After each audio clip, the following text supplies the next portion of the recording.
I love my girlfriend. I'm totally fine with dudes jacking off to pictures of her on the internet. If you are upset by me admitting this, listen the fuck up. I love my girl so fucking bad. I let her squeeze her tits for 50 cents. I don't get mad. I just have some mommy issues. She has problems with her dad. So I grabbed a box of tissue, say hello there, Mr. And oh man, I'm totally familiar with masturbation from dudes who are fascinated by cam whores living with a cancer patient. The shit's pretty basic. You just gotta fucking embrace it and be the man of the house. For example, listen to this shit I'm facing. No more kissing without first asking for permission. Ian, get yo bitch ass in that kitchen. Ian, listen, Ian. She's always on OnlyFans, so I bought a gold subscription so I can see how much of her pussy, tits, and ass I'm missing. Oh my gosh, I love my girl so fucking bad. But why she spread her legs and take this dick inside of her bed? What the fuck? You know what? I've seen enough of that crap. Time to file a DMCA. Hey, just call me mundane mad. Huh? Damn, bitch. Look at all of this damage. OnlyFans, bitch. Catch my bitch on Only fucking fans. Drop your pants, bitch. Scoop your dick inside your fucking hands quick. I cups gives not a shit. You nut over his stupid bitch. OnlyFans, hit the switch. Grab your wallet. Click, click, click. Get the camera. Click, click, click. Out come the dick pics. I respect the tricks. Love my bitch. Much respect. All she's doing is showing her tits, so dudes out there can lick your smartphone, lick your laptop, lick your fingers. Yeah, it figures that she licks this nigger's black cock. Ian, ain't you meant to be some kind of cop? Cause from what I'm seeing, you ain't protecting fucking jack squat. So for the next content cop, my girl kiss inside of a cup, and I'll drink it up like a good little cop. Yummy, delicious, mommy. I love my bitch, but she's gotta earn her own fucking money. Yeah, I'll give you a kiss. Mwah. Now take everything from me, being a pathetic. It's not easy, but as long as she's charging me for that puss, my girl will never leave me. Think I'm lying? Don't believe me? Not sure she enjoys being with a fucking half-blind, bald-headed faggot in a beanie. Yes, I could probably learn a thing or two from leafy fag, like when it's time to fuck off permanently, because all I do is repeat. If you got a weak shin, get the fuck out of that ring. I'll leave the bitch everything. Go to the store and buy a ring. God damn, bitch. Look at all of this damage. OnlyFans, bitch. Catch my bitch on Only fucking fans. Drop your pants, bitch. Scoop your dick inside your fucking hands quick. I cups gives not a shit. You nut over his stupid bitch. OnlyFans, hit the switch. Grab your wallet. Click, click, click. Get the camera. Click, click, click. Out come the dick pics. I respect the tricks. Pay the price. Respect. All she does is show her tits, so dudes out there can jizz. And I don't mind. Because, quite frankly, I'm a fucking degenerate piece of shit. I don't care. Fuck it. Ian, I-dub, you are beta. What? Beta.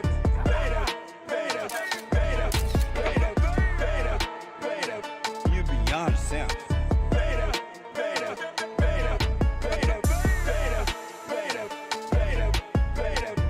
Welcome back, everybody, to Heroes of Judgment. I have a special guest with me tonight, Mr. Steve McRae. Steve, how you doing, buddy? Oh shit, he's still muted. No, I'm unmuted. I'm unmuted. Okay. I was like, I listen to your music here. well, I was giving the intro. Hold on. Okay, so Steve, tell you just like how poorly I prepped for this, right? I'm playing the music on the intro. I don't share my screen with you, so you're watching from a different one. And as I'm introducing you, I'm still deafened and you can't hear me.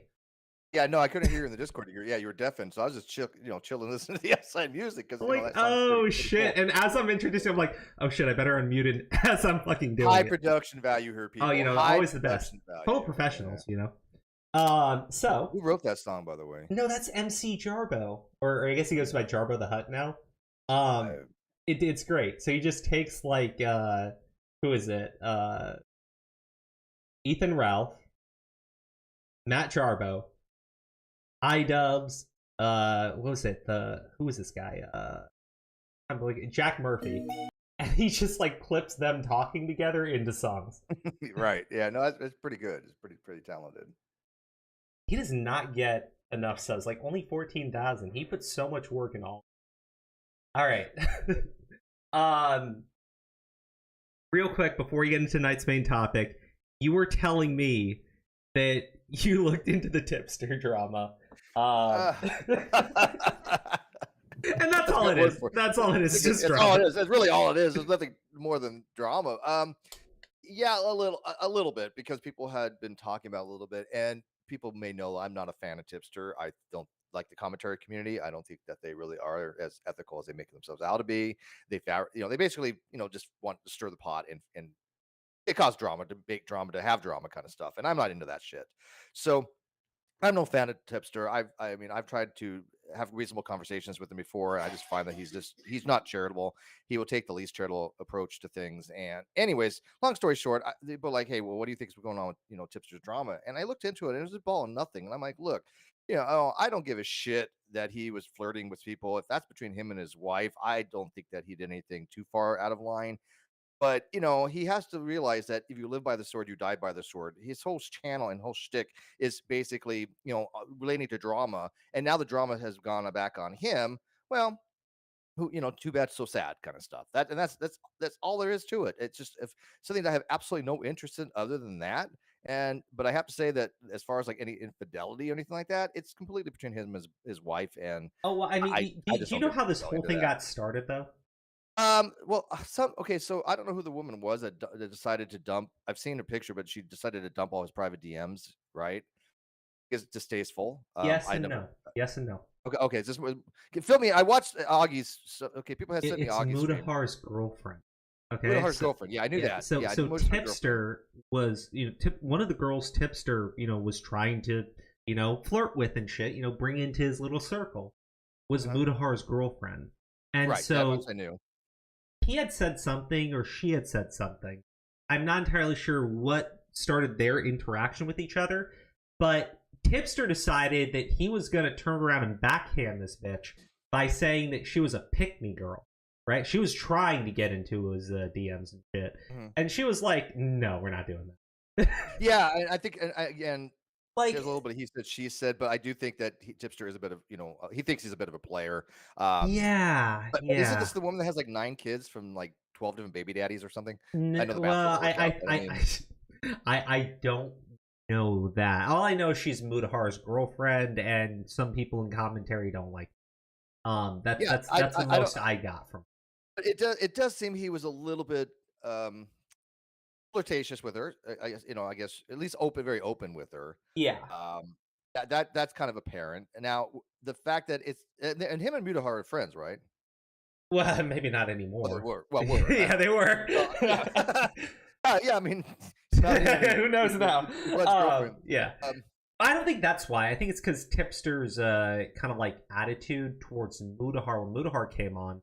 Because Mudahar came on to clear things up, and then Tipster came on and basically acted like Mudahar didn't know what he was talking about and kept shit talking his girlfriend. So, like, I think that's probably enough. Do you think he just sort of said, yeah, I would drink a little bit, and maybe I said some things that are maybe inappropriate because she's a girlfriend kind of stuff, but let bygones be bygones. But it seems like he was like trying to back away from all that like she was interjecting herself into his circles and things of that nature. And she's just like, oh, hell no. He was basically thirsty for her, it seemed. Well, so it was basically shit between Tipster and this girl, right? Tipster decided to make a comment about how she was like a pick-me girl, like, oh, I just want to get into, I just want to be with the groups and everything. And so she decided to, tell people what was actually going on. Tipster was messaging her. Yeah, Tipster fucked this up for himself.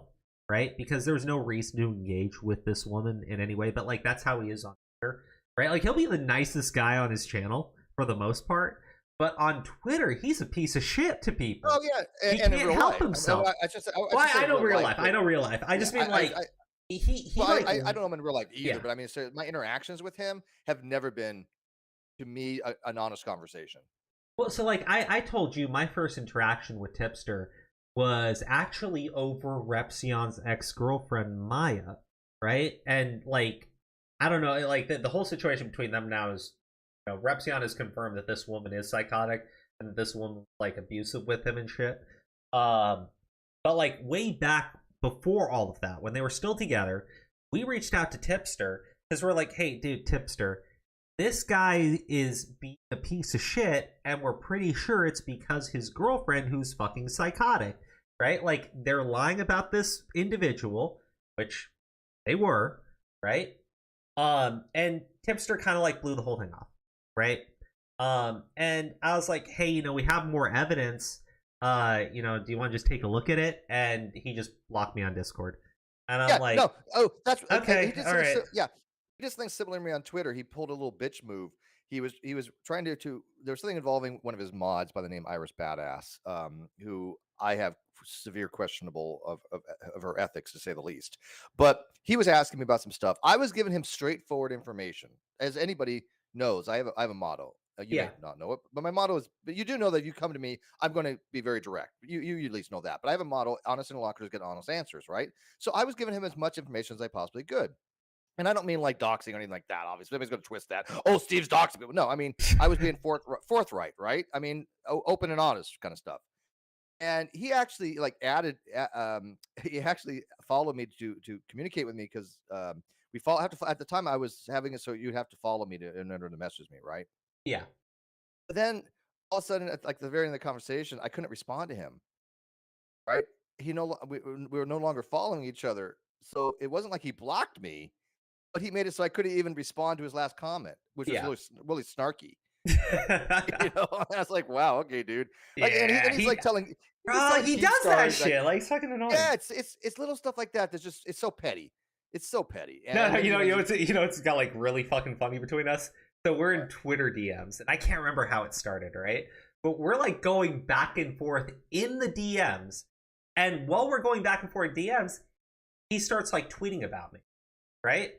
And and I'm like, bro, oh no, that was it. I was like, bro, you contacted me, not the other way around, right? And I'll show the message if I have to. Right? And he goes, well, then fucking show it. So I'm like, okay, here it is. Here's you fucking contacting me. Right? And no. It gets better. It gets better. Because then this motherfucker goes, I can't believe he did that.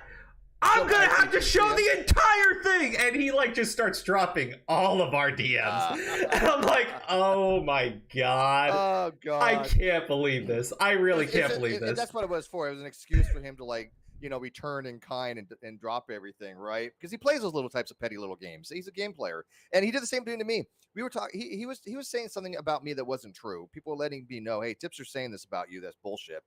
And so I was listening, and I'm like, hey, this is not what happened here. And so he's like, oh, come into Discord and tell me blah blah blah. I'm like, okay, fine. Which, by the way, I will never ever do again. Right.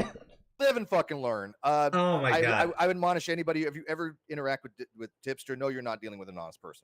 But I went on there, and you know, all of a sudden it turned into a whole drama fest. He's like, oh, he's calling Augie up, right? He's like, hey, Augie, man, remember that guy Steve McRae, that weird dude that's into philosophy and shit? And yeah, and he's saying this, and this, and I'm like, oh my fucking God. Wait, he phoned in support? Yes. Oh my God. And I only was on Augie's channel once, and I wasn't thoroughly impressed, but whatever. It's neither here nor there. But I have nothing against Augie, but it was weird because he's like calling Augie up, going, "Hey Augie, remember that one guy that was on your channel?" It's like, what the fuck does that have to do with Augie? Why are you phoning a friend on this? What the you Tipster? I'm just trying to tell people you are saying things about me which are not true, and you have the chronological understanding different. And people pointing him out on Twitter that this was the case, right? And it's still all up there, I'm sure. But people are like, dude, you're just off on this Tipster. And I wanted to set the record straight, but I wasn't even allowed to do that because you know how he controls everything on his platform. Yeah. Yeah, I mean, he's not going to have an honest conversation. But that's the extent of Tipster. You know, like I said, he lived by the sword. He can die by the sword. I don't give a shit one way or another. I just don't think it was a big, massive deal.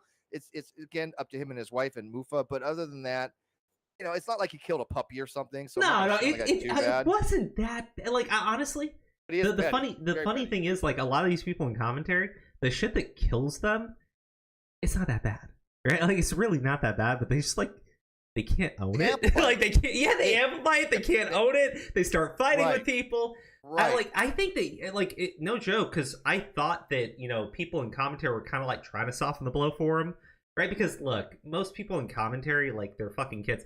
The thing with Augie is, like, he's just really immature, but it plays well to an audience that's immature, like, you know. Oh, absolutely, you've nailed it, and I recognize that. I was well aware of that. Well, the thing is, we're older, so like it gets annoying much quicker. Like bro, like, it's hard for me to sit there honestly and look at Augie and go like some of the shit that he does. I'm like, bro, when I was a kid, right? Like, you know. But we have different audiences. Augie's audience is not my audience. When I went on Augie's, channel, people were like, "Oh, Steve's just trying to get in the commentary community." I'm like, I don't fucking want any of these people. Watching my shit. Like, what do you mean? No. Only reason I went on there is because Unirock was on there with Creepshow Art, and I had issues with both of them. But Creepshow Art, obviously, people found out that I was right about her. I was saying for a very long time. Creepshow Art was basically a bully, a cyber bully, and hashtag she was. Oh, dude, you know what's really funny about Creepshow Art? The other person that was reached out to about the shit with Repsion's girlfriend was Creepshow Art. Yeah, but she was a attack dog for people. I don't know if you ever knew this, but she made a video about me that got, I think it's probably up to like 300,000-400,000 views. That's a lot of views for a video. Oh yeah, definitely. About me, and it was completely butchered and hacked job. And I was like, no, she does. Makes sense. Yeah, it was a complete hatchet job. It was just a character assassination. That's all it was. She had no interest in actual conversations. Again, people that know me know that I want to have the dialogues. And so when you have these dishonest commentary people that don't care about the dialogue, they just want drama, how the hell can you ever have an honest engagement with them? You cannot. It's not possible. They're not looking for that. All they're looking is to get those views, and they will say and do what it takes to do it. If they have to, I think it depends on who it is and the time of day. Honestly, from what I've seen is almost all of them. There's very few. I'll tell you a commentator that I respect. And I don't know if you know her. Truth Sleuth, Allie? Yeah. She I respect. Matter of fact, I gave her a copy of my court papers for her to put on her channel because she was one of the very few I know that would objectively do it properly. I don't know if it was True Sleuth or True Crimes, but one of those individuals, right? There was like some sort of fucking misunderstanding or some shit, and like I'm like permanently blocked by them forever, but they're chill with my friends. I'm like, okay, I don't care. I've had a few of those. I've had a few people, they had a misunderstanding or miscommunication, and they think something that's completely wrong, and I get blocked. I'm like, what the hell just happened? I was like, no. at a certain point, like, I just don't care, right? I've lost the ability to care on a lot of things as well. Yeah, like, you get into fights with people, right? And it's like it's always over something stupid, and you're just like, I just really don't fucking care anymore. But they're still like they carry this grudge to the end. I'm like, right, okay. To their deaths. To their deaths. So dumb. Dude, I have a woman who claimed to have cancer and said she's going to stalk me till the day she dies. I've never talked to her in my life. I've never been in a hangout with her. I know nothing hardly about her, but she claims for some strange reason that I insulted her and her husband, and she's going to stalk me until she dies, until I apologize. And yet she will never tell me what the fuck I need to apologize for. It's bizarre. It's bizarre these people hold grudges. And then what's worse is, here's what my policy is. If I disassociate with somebody, right? If I don't want to be around you because I just don't find you to be somebody I want around in my circles, I just don't go around them. And yet people that do that with me stalk my shit religiously. What the fuck? It's like, it's weird, right? I mean, if I say, hey, Crow, I don't think it's working out. I don't, appreciate being on the channel, but, fuck off. And I just won't stop. I'll just stop talking about you. But no, these people will come around every live chat, I think accounts, every day for fucking 6 years. Jesus Christ. Well, hey, man, Steve McRae is a hot commodity. I mean, I wouldn't blame them, to be honest. By the way, dude, you could have just stopped at hot. Yeah, true. It's like a fine wine, just like Johnny Depp, Yeah, he's only, that dude is like 60. Wait, he's 5 years older than me, and then gets more bitches than anybody. Right, you know what's hilarious? He gets more in one day than I get in like last. During the trial, they bring up that fucking psychiatrist, that crazy one. Like the one who was like fighting. Yeah, no, like Sasky, bro, that guy is like Spiegel or something. Isn't it like Spiegel? Yeah. Spiegel. Yeah, David Spiegel. He's like, I think 3 years older than Johnny Depp, and he looks like he is 3 years away from going into a tomb. Oh, dude, yeah, he looks. And somebody had pointed out, it was a guy named Auditing the Absurd. he used to be ranty from the flat Earth community, but he got his shit together and left flat Earth and actually become pretty mainstream in debunking shit. And he had a video that showed that there's another guy named David Spiegel that has much more qualifications in that department as far as post-traumatic stress disorder and dissociative orders and all that other stuff. And he's thinking, hey, maybe they got the wrong one. Maybe they wanted to get a David Spiegel, but they reached out to the wrong dude. That'd be hilarious. It's like Wish, what you want on Wish and what you get, not the same thing, right? And it's a good video because he might actually have a point. Oh my god, that'd be hilarious. Oh, dude. You know what's even better? Like, so who is it? The Elaine chick. She's been like going around to places and doing her interviews and shit. And one of them, and I really want to play this clip, but I can't because like copyrighted music in it.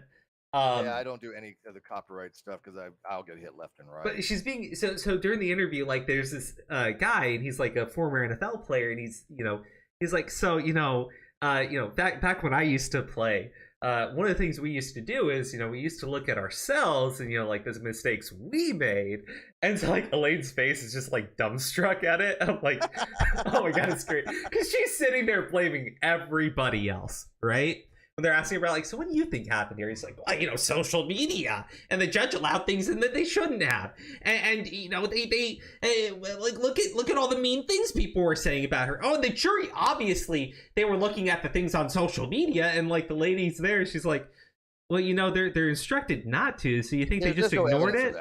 And she goes, oh, absolutely, how could you not? Yeah. And so like then the guy goes like, so like did you think about the shit that you did wrong?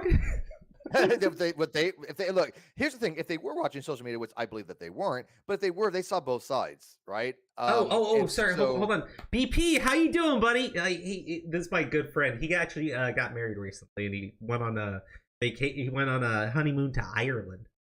He's been gone for like a month. My condolences. I mean, congratulations. No, they're great. They are great together. It's amazing. I just had to say too. Hi, John Parker. I brought some peeps over too. Oh, hey, John. Yeah, no, it's weird because first of all, I don't even know what she's trying to accomplish. She's trying to double down on shit, and it's weird because people before would say, okay, maybe Elaine just had a crappy client, and when you have that kind of situation where you have a client that's lying to you and you have to take this ball of fuck and unfuck it, it's very difficult, and that's why it led to mistakes and errors and all the it seemed like her entire defense team were always on edge, right? And that just makes you more prone to mistakes, like objecting to your own question kind of that thing. was great. Right? And I can get that, and I you know what, and I can actually excuse that. I'm thinking to myself, look, these probably are really good lawyers, but when you have a client that bad that makes everything miserable, it's going to affect you psychologically over a period of time. People are human. I could forgive them. Yeah, no longer can have that impression now, because for Elaine to go on these channels and spew the bullshit she's spewing and doubling and tripling down on it, it's unforgivable. Wow, actually, that's probably one of the like nicest things someone could say about that legal team after the performance they gave up. Like, dude, I try to be charitable. There are a lot of mistakes and errors. Like, first off, we brought it up last time we were on. She had testified, or Amber Heard, that two photos, right, or the same photo belonged to two separate incidents. Like her legal team should have caught that. They were the ones who brought it up. There's a couple things on that. The photo that she was talking about, she had said that they went upstairs to get better lighting and angle. Yeah. The problem was it was taken at the same exact date. The metadata had the same date stamp, everything on it. It was just a saturation level difference, which means it had been altered. Okay. And again, it's okay to alter photos if you want to highlight certain things, but you make that known. Say, look, I increase the saturation so you can visually see the bruise a little bit better. I have no issue people doing that, but she has stated that those two images were taken independently of each other, which is absolutely impossible. Well, hashtag she lied.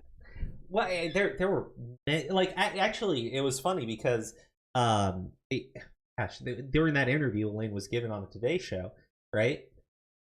She brought up how like evidence had been excused that shouldn't have been excused and shit. And I'm going like, what? And she was talking about like the mountain of evidence that they had brought up and all the photos and such.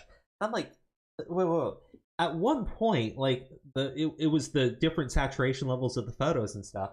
but like they refused to admit that the photos had been run through any sort of software. Right? They tried to deny that. I'm like, there are certain things that you just shouldn't be lying about at a certain point. And I mean, like that was incompetent. But what Elaine was referring to was the UK case, and in the UK they allowed a lot more hearsay. Oh, I gotta bring this up too when we talk about that. Here we go. I just want this on the screen where you're going. Because in the UK, the judge there probably did not have the same strict rules as the American court and the penny, or at least she didn't. Whoever the judge was didn't abide by it. They allowed a lot of hearsay in. That's the mountain of evidence that she's trying to talk about. Hearsay evidence is not a mountain of evidence. Now, there is such a many things of circumstantial evidence, and a good circumstantial case can be made.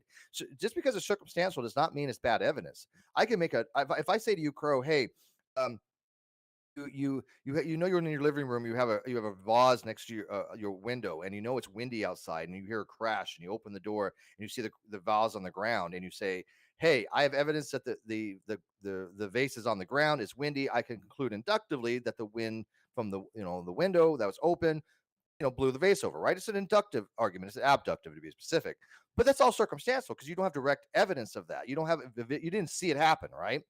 Doesn't mean that circumstantial evidence is not something that is relevant that you can make a strong case for. They didn't even have that. It was pure hearsay, and that's what she was trying to say that was not allowed in the court. And I'm sorry, but that's not going to be enough, I think, to have an appeal. And especially when Amber Heard says, oh, I just want to move on, but I want to appeal. In order to appeal, you need legal grounding to appeal. And if you're just saying that the legal grounding is that they excluded hearsay information, how do you get something out of that? Because again, he wasn't even suing Amber in the UK; he was suing the Sun, right? Well, yeah, no, like okay. So in the UK, Amber's part was only as a witness, right? Mm-hmm.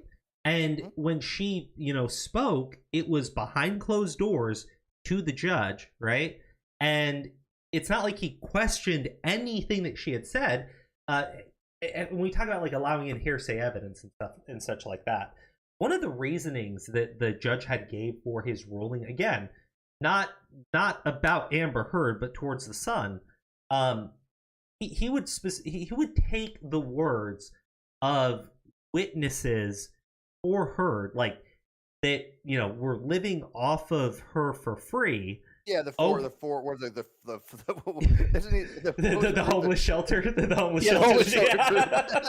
Johnny Depp's homeless shelter, right? The freeloading for homeless shelter, yeah. He took the words of those witnesses over the words of the police. Right. I'm like, okay, so one of the things I have on the screen up here are the relationships for people in the UK trial. And the thing is, there's a connection between the judge, right? His son, and one of the defendants in the UK trial. Like, there are conflicts of interest that did exist here that were just completely ignored. And I'm like, here's the thing. If I said that, Johnny Depp is oh gosh, how do I say it? Let's say that I said that Johnny Depp has a relation with one of the judge's kids in this court case, right? And then the court case comes in and the judge rules all in favor of Johnny Depp, right? Not even the judge, the fucking jury does, right? Because in the UK, they didn't have a jury trial. This was all a decision by this judge, right? Yeah. But let's say in this court case, we found out that this judge here had a kid, and that kid is Johnny fucking Depp, right? We would say, okay, conflict of fucking interest here, right? Or is a business partner of Johnny Depp, right? Her kid is a business partner of Johnny Depp, and then the ruling comes in and it's all in favor of Johnny Depp. Well, they would be shrieking to the high fucking heavens that it's corrupt and she should have recused herself. But in the UK fucking court case where the judge made all the decisions, there was no jury trial, right? In that court case, they're completely fine with everything. Like, it's ridiculous. Yeah, it was odd, and he probably should have accused. And the thing is this, though. just because he didn't win the lawsuit for the son doesn't mean in any way, shape, or form there was any evidence entered that he was ever the abuser in that case, right? And I think your mod is exactly right, because he said, BP said, yeah, she wasn't even a party in the UK case. yeah, Depp had no chance. No chance. Yeah. Go ahead.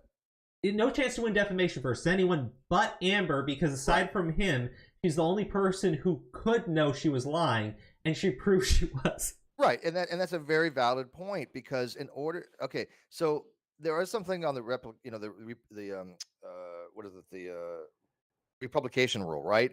Yeah. But in the particular instance of the defamation, Amber, by her repeating it, and by making these statements and things of that nature, I think going into the case, he had even a hard time proving defamation to Amber Heard, because again, malice must be taken into account because they're public figures.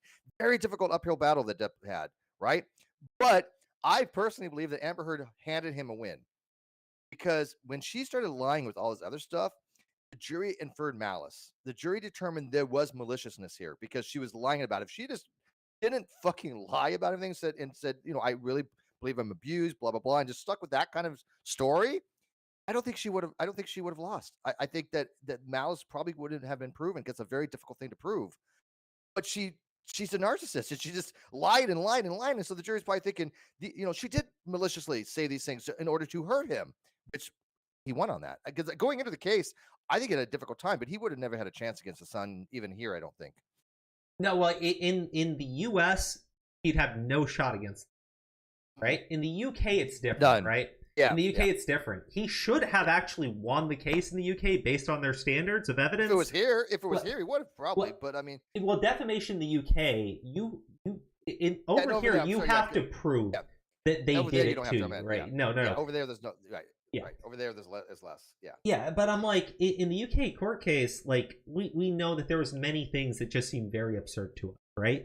Taking the words of witnesses that have a financial tie to the person that they are talking about over the words of the police, that doesn't really seem to make sense. Why wouldn't you take the statements of the police? Do you think that they are lying?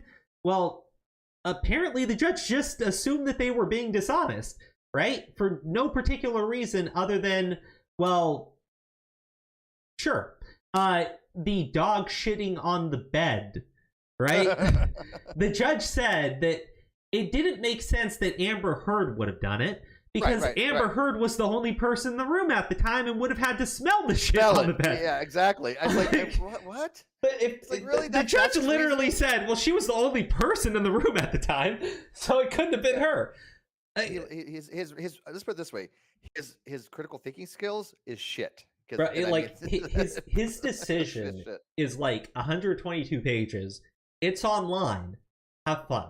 It's absurd. It's like a fantasy that this man put out. I couldn't be bothered by it. Oh my god! Just digesting the amount of fuckery that was in the U.S. case is enough, and hopefully a lot of brain dumping eventually, because I only had limited room up there, but there's a lot of testimony to watch, a lot of things to remember. Yeah, it was a big thing. So. Yeah.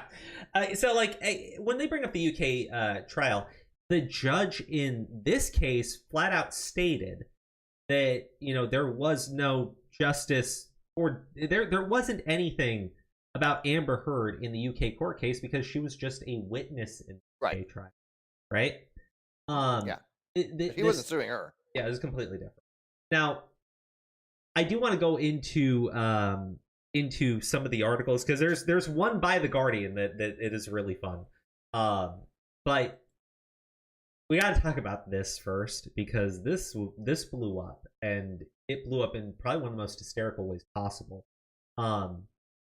Taylor Renz, I wrote about how the Depp Heard trial offered a glimpse into our future media ecosystem, where content creators serve as personalities breaking news to an increasing number of viewers, and in turn define the online narrative around major events. Now, what she actually does in this article is she tries to tie Depp support with a financial, right? Mm-hmm. The reason why they're supporting it, I mean, look at all the money that they're raking in.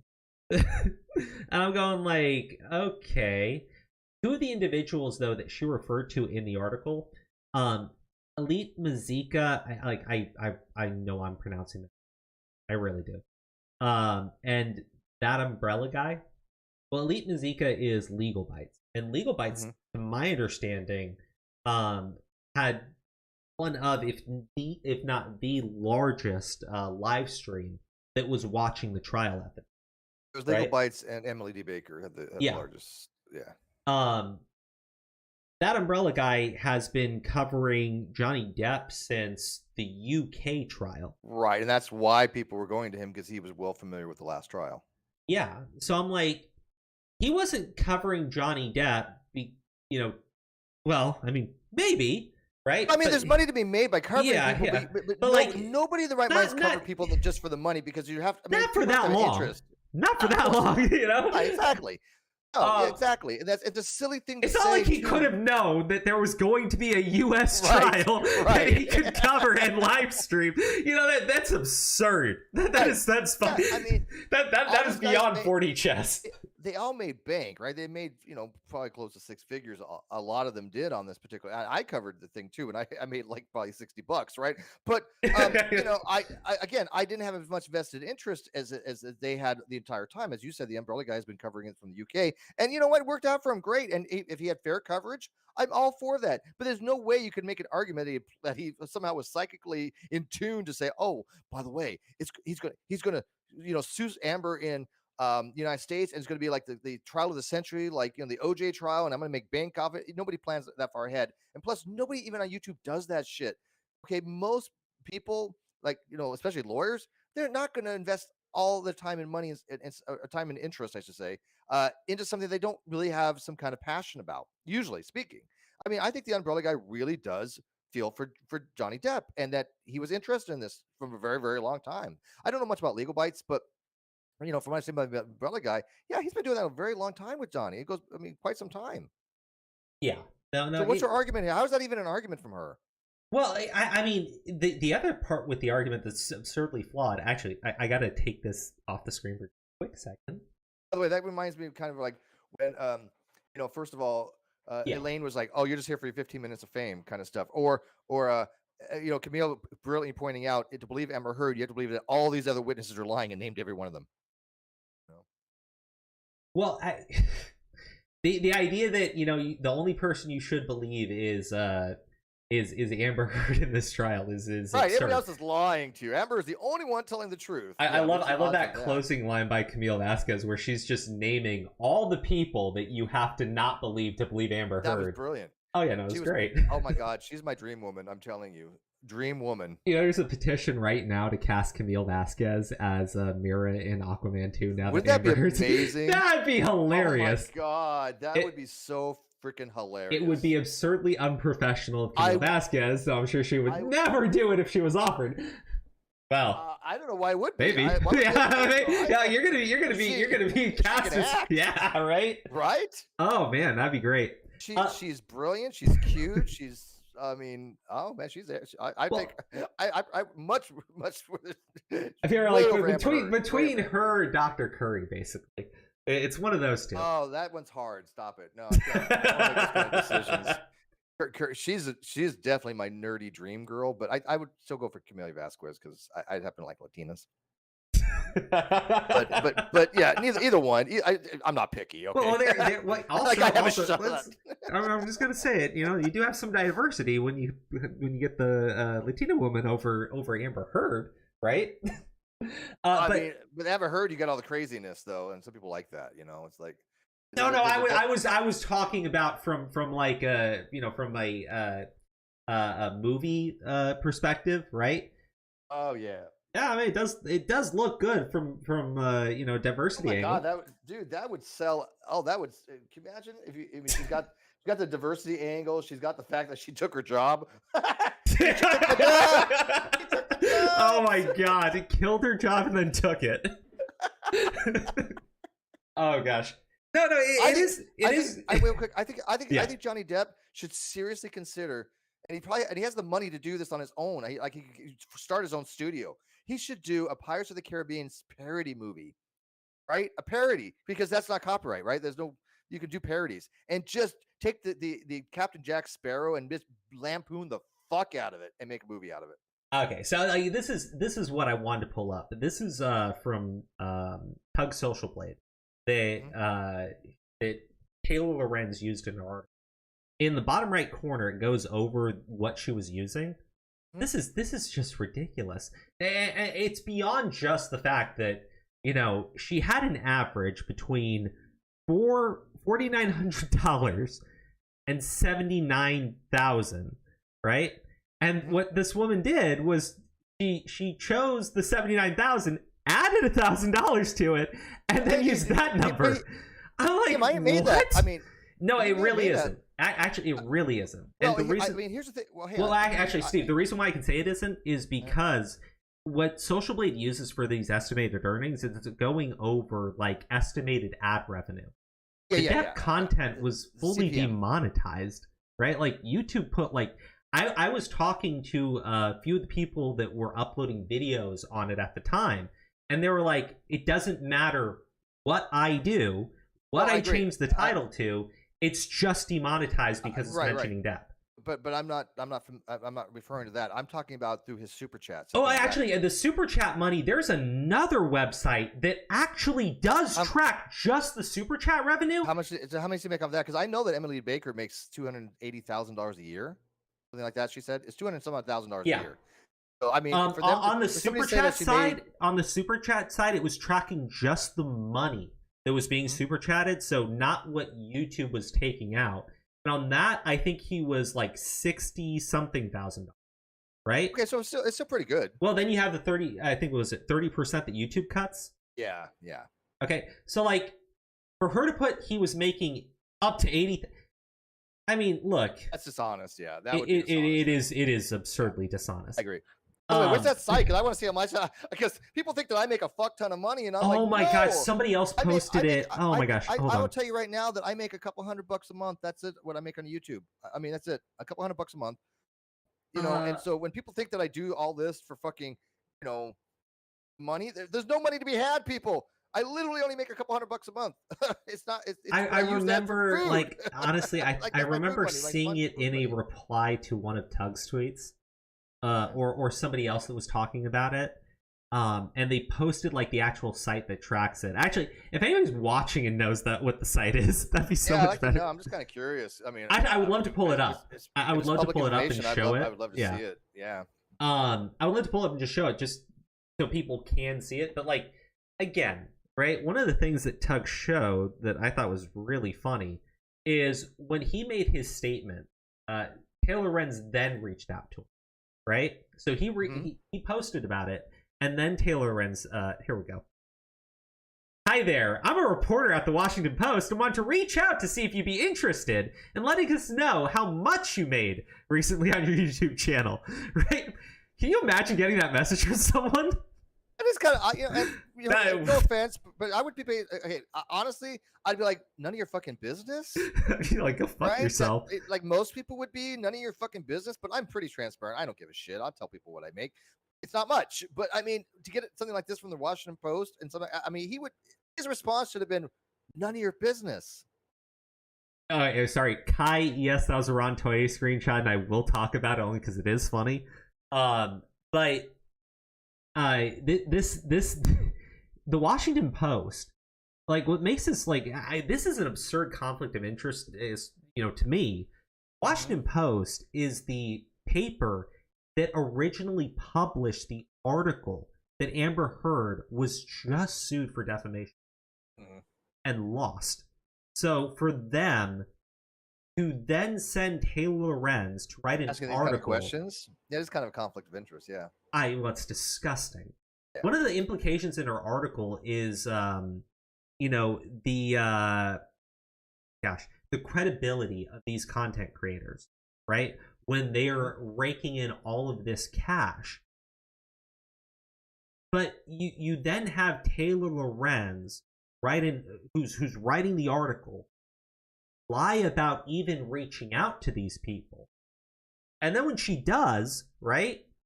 This is the way that she does it, right? This is after the fact, after she wrote this? This is after the fact. This article I don't think it is timestamped when it went live, but I remember because I'm in you know, I do the Flashcast and Tug's on it, right? And so like I put in the chat for that this article at like 7 o'clock, 7:31, and I think Tug had a DM. Okay, let me. That was the. Was it? No, here it is. Yeah, here we go. At 8:31, Tug had tweeted about it, right? At 9:44 p.m., that's when Taylor Lorenz reaches out to Tug. So this is at least over 2 hours from when the article was up, and over an hour from Tug posting about it. That's when she reaches out to Tug. Specifically to know how much money he had made. What was the response? Huh? Was his response? He didn't respond to her here. He just tweeted about it and said, "The Washington Post lied and did not contact me before including me in their story on Johnny Depp, despite reporting they did so. I noticed on Twitter today at 8:31 p.m. At 9:44 p.m., they decided to contact me after I noted this publicly." So this they're trying to retro. So they're trying, because this is what I've seen a lot of people do that are dishonest. They're trying to take something that was after the fact, and to yes, absolutely. Say, because... I've seen somebody do this. They're like, "Oh, I did contact you," and they're not. They're trying to say they're not lying in their mind's eye. Well, I did contact you, yes, but it was after the fact. These little details. Well, so this is the original article. So this is the clip that he had posted from the original article going, that umbrella guy announced a YouTuber whose entire channel is dedicated to pro-Depp content earned up to 80,000, right? In the quote, in the little like marks here, she goes, Mazika and that umbrella guy did not respond to requests for comment. Because they never got one, because you never sent one. Yes, now here's the article that was stealth edited at first to state, where is it? Because she says it separately for both of them, I think. She declined to comment for this story. And then for Tug, it goes, that umbrella guy could not be reached for comment. Okay. This is all after the fact. This is all after the fact. And, well, this was a stealth edit that they made. And after making the stealth edit, then they added an editor's note. Because they had been called out for making a stealth edit to the article after being called out for lying. I mean, and even in the stealth edit, actually, even in the stealth edit, I got to read this, right? And here's the thing, I edit my own blog because they're my own blog. I just edit it for content and I want my shit to be correct, and that's it. But I'm not writing for the Washington Post. Right? You know? Well, I mean, actually, shameless plug for my other channel, Comic Crow on YouTube. If you write for the Post? Oh, no. The reason why is because I did a video, and this is how bad I am, right? I do the video, and I have all of this shit pulled up already, right? And then I closed all of it because I did another video on a different subject, and then I fired up the live stream. And I'm like, I really did that out of order. I did that totally out of order. Because you close all the tabs, you mean? Yeah, I closed all the tabs. Oh yeah, you can go to your history and you reopen all those tabs at once, right? Wait, really? Yeah, if you go into your history, right? Go if you use it, go Chrome at least, where it says you go to your history and then it says. Oh no, I'm using Microsoft Edge. I don't even know why I am. I don't even know why I am. I have no. Did you admit that live? Really? Yeah, I did. What? No, you know why? When I started up and everything, Microsoft Edge was like the default for some reason, and I don't know. I just never switched it because it was working just fine. Yeah, I don't. Yeah, well, Microsoft Edge has the same thing. Just go to history and it says all, then it says recently closed. Now, if you close, I don't know specifically on the Edge, but on the other things, it says like 18 tabs closed. You click that and it'll open all 18 tabs. It saved me many times because I have a lot of tabs open because I'm always doing different things. Yeah. And so I'm not. I'm like, oh God, I lost all of this, and I got to figure out what I have for the tabs, and then I realized I can go to the history and do that. It saved me. So I would switch to Chrome, but whatever. I really should, but like, at a certain point, it's like I've just been using the other thing, and I'll give you another switch over helpful to hint. Chrome, and I had to like save in all the websites I normally go to. Well, yeah, your bookmarks. By the way, if people know that, have you ever closed a tab and go, oh my god, I need that tab? You can hit Control-Shift-T and it'll open the last tab closed. How cool is that? Shit. Control-Tab-T has saved me so many times when I close it. I'm like, what site was I on? And I'm not going to go freaking through the history and all that stuff. I just hit Control-Shift-T and my tab comes back. So that's so useful. Interesting. You learn something new on your channel. See, this is educational. Well, also, I'm like, I'm younger than you, but I'm like older than you when it comes to understanding how this shit works. Like, what you're saying, old man don't know. Dude, what are you saying? I'm not technical. Are you saying I'm like, what do they call it? No, I'm saying I'm not.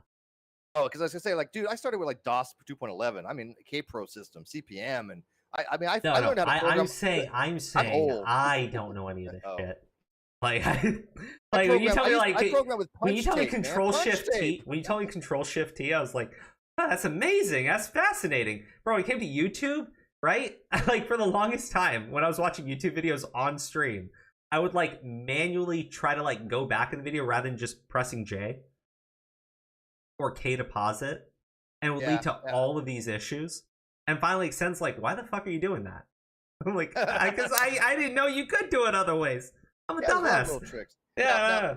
It says use Opera. Chrome is memory intensive. There's no question about it. Every tab in Chrome uses a lot of memory, and you do have to clear it out every so often. It has some memory leakage. Opera used to have massive memory leakage. It's one of the most leakiest programs I've ever seen in my life. But I think they've literally fixed those things, and Opera is faster than Chrome. I happen to like Opera. It's a really, really amazingly good browser. But recently, what I do is this. I use Chrome for my general tabs because I find that the memory consumption is comparable. But I use Opera when I'm streaming, and then I want to show something like what you're showing now from like Discord or from like the web. Then I use Opera because it to me is a cleaner look than the Chrome. It's just easier. So that's so I do use Opera as well. How do we get on fucking browsers on this? We went to Amber Heard of browsers. You know what? Because nobody wants to talk about Amber Heard anymore. Okay. So all right. So like this was what they put in the editor's note to update about how how they Taylor blatantly fucking lied. They said the story has been updated to note that Mazika declined to comment for the story, and that Umbrella Guy could not read comment. Right? I can't, like, when we talk about like conflicts of interest, right? These people uploaded first a defamatory statement, right? Multiple in Amber Heard's bullshit article in 2016. Then their response to her losing is to send Taylor Lorenz out, where Taylor Lorenz lies about other content creators, and then they try to like update it and not tell anyone they're doing this update to try like this is just so fucked. This is so fucked. This is absolutely fucked. And someone said like Cat 10 Barge. Who's Cat 10 Barge? Cat 10 Barge is like another one of these like social media experts, right? And she's posting about the trial too. Let's see here. Go back to because Twitter's just a fun place for all this shit, But Twitter's, it's so funny. Twitter is like the repository of all fuckery, right? But it has some golden things in there as well, right? So I'm not gonna stop using Twitter because even though I know it's a cesspool, but there's some just amazingly just gems in there. You know what I'm saying? Well, I mean, honestly, yeah. It's a double-edged sword. It's a double-edged sword. That's the fuck part of it, honestly. All right. Let's see here. So this is the guy who was like, does new correction properly describe saying they reached out without ever reaching out, stealth removing any reference to reaching out, and then adding a line about refusal to comment after publication of this, right? So I think Taylor Lorenz is actually retweeting Cat 10 Barge too.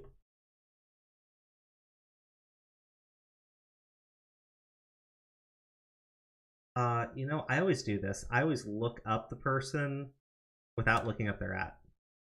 Okay, there we go. So much.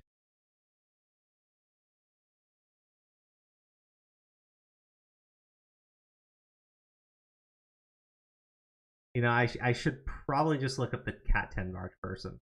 That'd be so. It doesn't sound familiar to me. What? No. It should, because you like their tweet. I like doesn't mean endorse. Well, it means you liked it. I don't know this. Maybe I like a lot of tweets. I don't. I guarantee you, because you know what? It popped up on my timeline. I was like, wait, what? Really? It was like Steve McRae liked this. And I was like, what? And so I was reading it. I was like, I can't believe he would do this. I can't believe he would betray Johnny Depp by liking by liking Cat 10 March's tweet. Again, sometimes I just there's something that I may like about it. Doesn't mean I agree. I don't know. Like I said, I just go through and I like stuff. Should I unlike it when it make you feel better? I don't know which one it is. I don't even know who this fucking person is. There we go. I like that tweet. You did. Well. You sound so disappointed in me. I don't want to hurt you. What was this? Okay, I've been studying it. Okay. Find me the tweet. Find me the tweet and send it to me. No. Here's what I'm gonna do. I'm going to Steve McRae. I'm gonna look at your likes. You're gonna call me out on this bullshit. I'm gonna find this shit. Damn it! I thought we were tight, man. Tight. Well, you know what? You may actually win this because I might not have the patience to scroll through your fucking likes. I win by default. Yes. Holy shit! I was like, oh my gosh, this is gonna take me forever. You always remember the day you almost captured Captain Steve McRae. Just for that, I'm gonna sit. I mean, everybody's. Well, hold on, chat. Do you think I'm lying about this? Do you think he didn't like the tweet by Cat 10 March? I don't know what tweet you're talking about. I will find this eventually. Okay, here we go. We might be getting close. Wait, this doesn't sort it by the date? Oh my gosh, never mind. I can't do this. You know I can't do this? It doesn't sort it. Sucks. It sucks finding shit on Twitter. It just goes, oh my gosh, I can't sit through this. This is fucked. Oh, I saw this on Fox News too. The Janine Pirro thing. Oh, I liked what she said. It was brilliant. Yeah, I know, it's really good. Oh, good. I'll retweet it. Okay, let me just go through. You know what? I didn't even realize you can actually go through and look through people's likes. I never thought about that before. I didn't know that until somebody did it to me. Yeah, I never really thought about that before. Yeah, and then like I will see people and they'll go like, "Well, you like this." I'll be like, "I don't remember liking it." It's like, "Well, you did." But anyways, for people who have been studying the misinformation campaign around the Depp versus Heard trial, this verdict is chilling. The success of Depp's redemption arc narrative reveals a lot about our social media platforms and ourselves. A thread of things I learned during Depp versus Heard. Media literacy around this trial was abhorrent. Most people, even if they say they did not watch the trial. They watched TikToks and YouTube videos, most of which were biased for a clear economic purpose. That's not the same thing. Yeah, why does it always have to be? You know what's so what you gotta understand is what you have to understand is when I said that this article was about tying, putting in this like, gosh, this illicit implication that they're only doing this to make money. Yeah. But I also Taylor Renz is a hack and an incompetent idiot, and she's also friends with Kat, and I'm pretty sure she got that entire narrative from Kat. Oh, okay. But I mean, I'm trying to find this Cat thing. So how far down is it? What? How far down on my time on the likes thing? Dude, I have no idea. I have no clue when you liked it. I don't want to hurt you. I have no clue when you fucking liked it. I probably didn't even read the rest of it. I probably just read that top part, which is something out of it I agreed with. You know, calling me out like this. Well, the thing is, you would have to go through this. Okay, Tipster Junior. Okay. You'd have to go through this entire fucking thread, and like, it's a bad thread. Okay, so this whole like, first off, this implication that people weren't even watching the trial. Like, bitch, I was working. I was working out.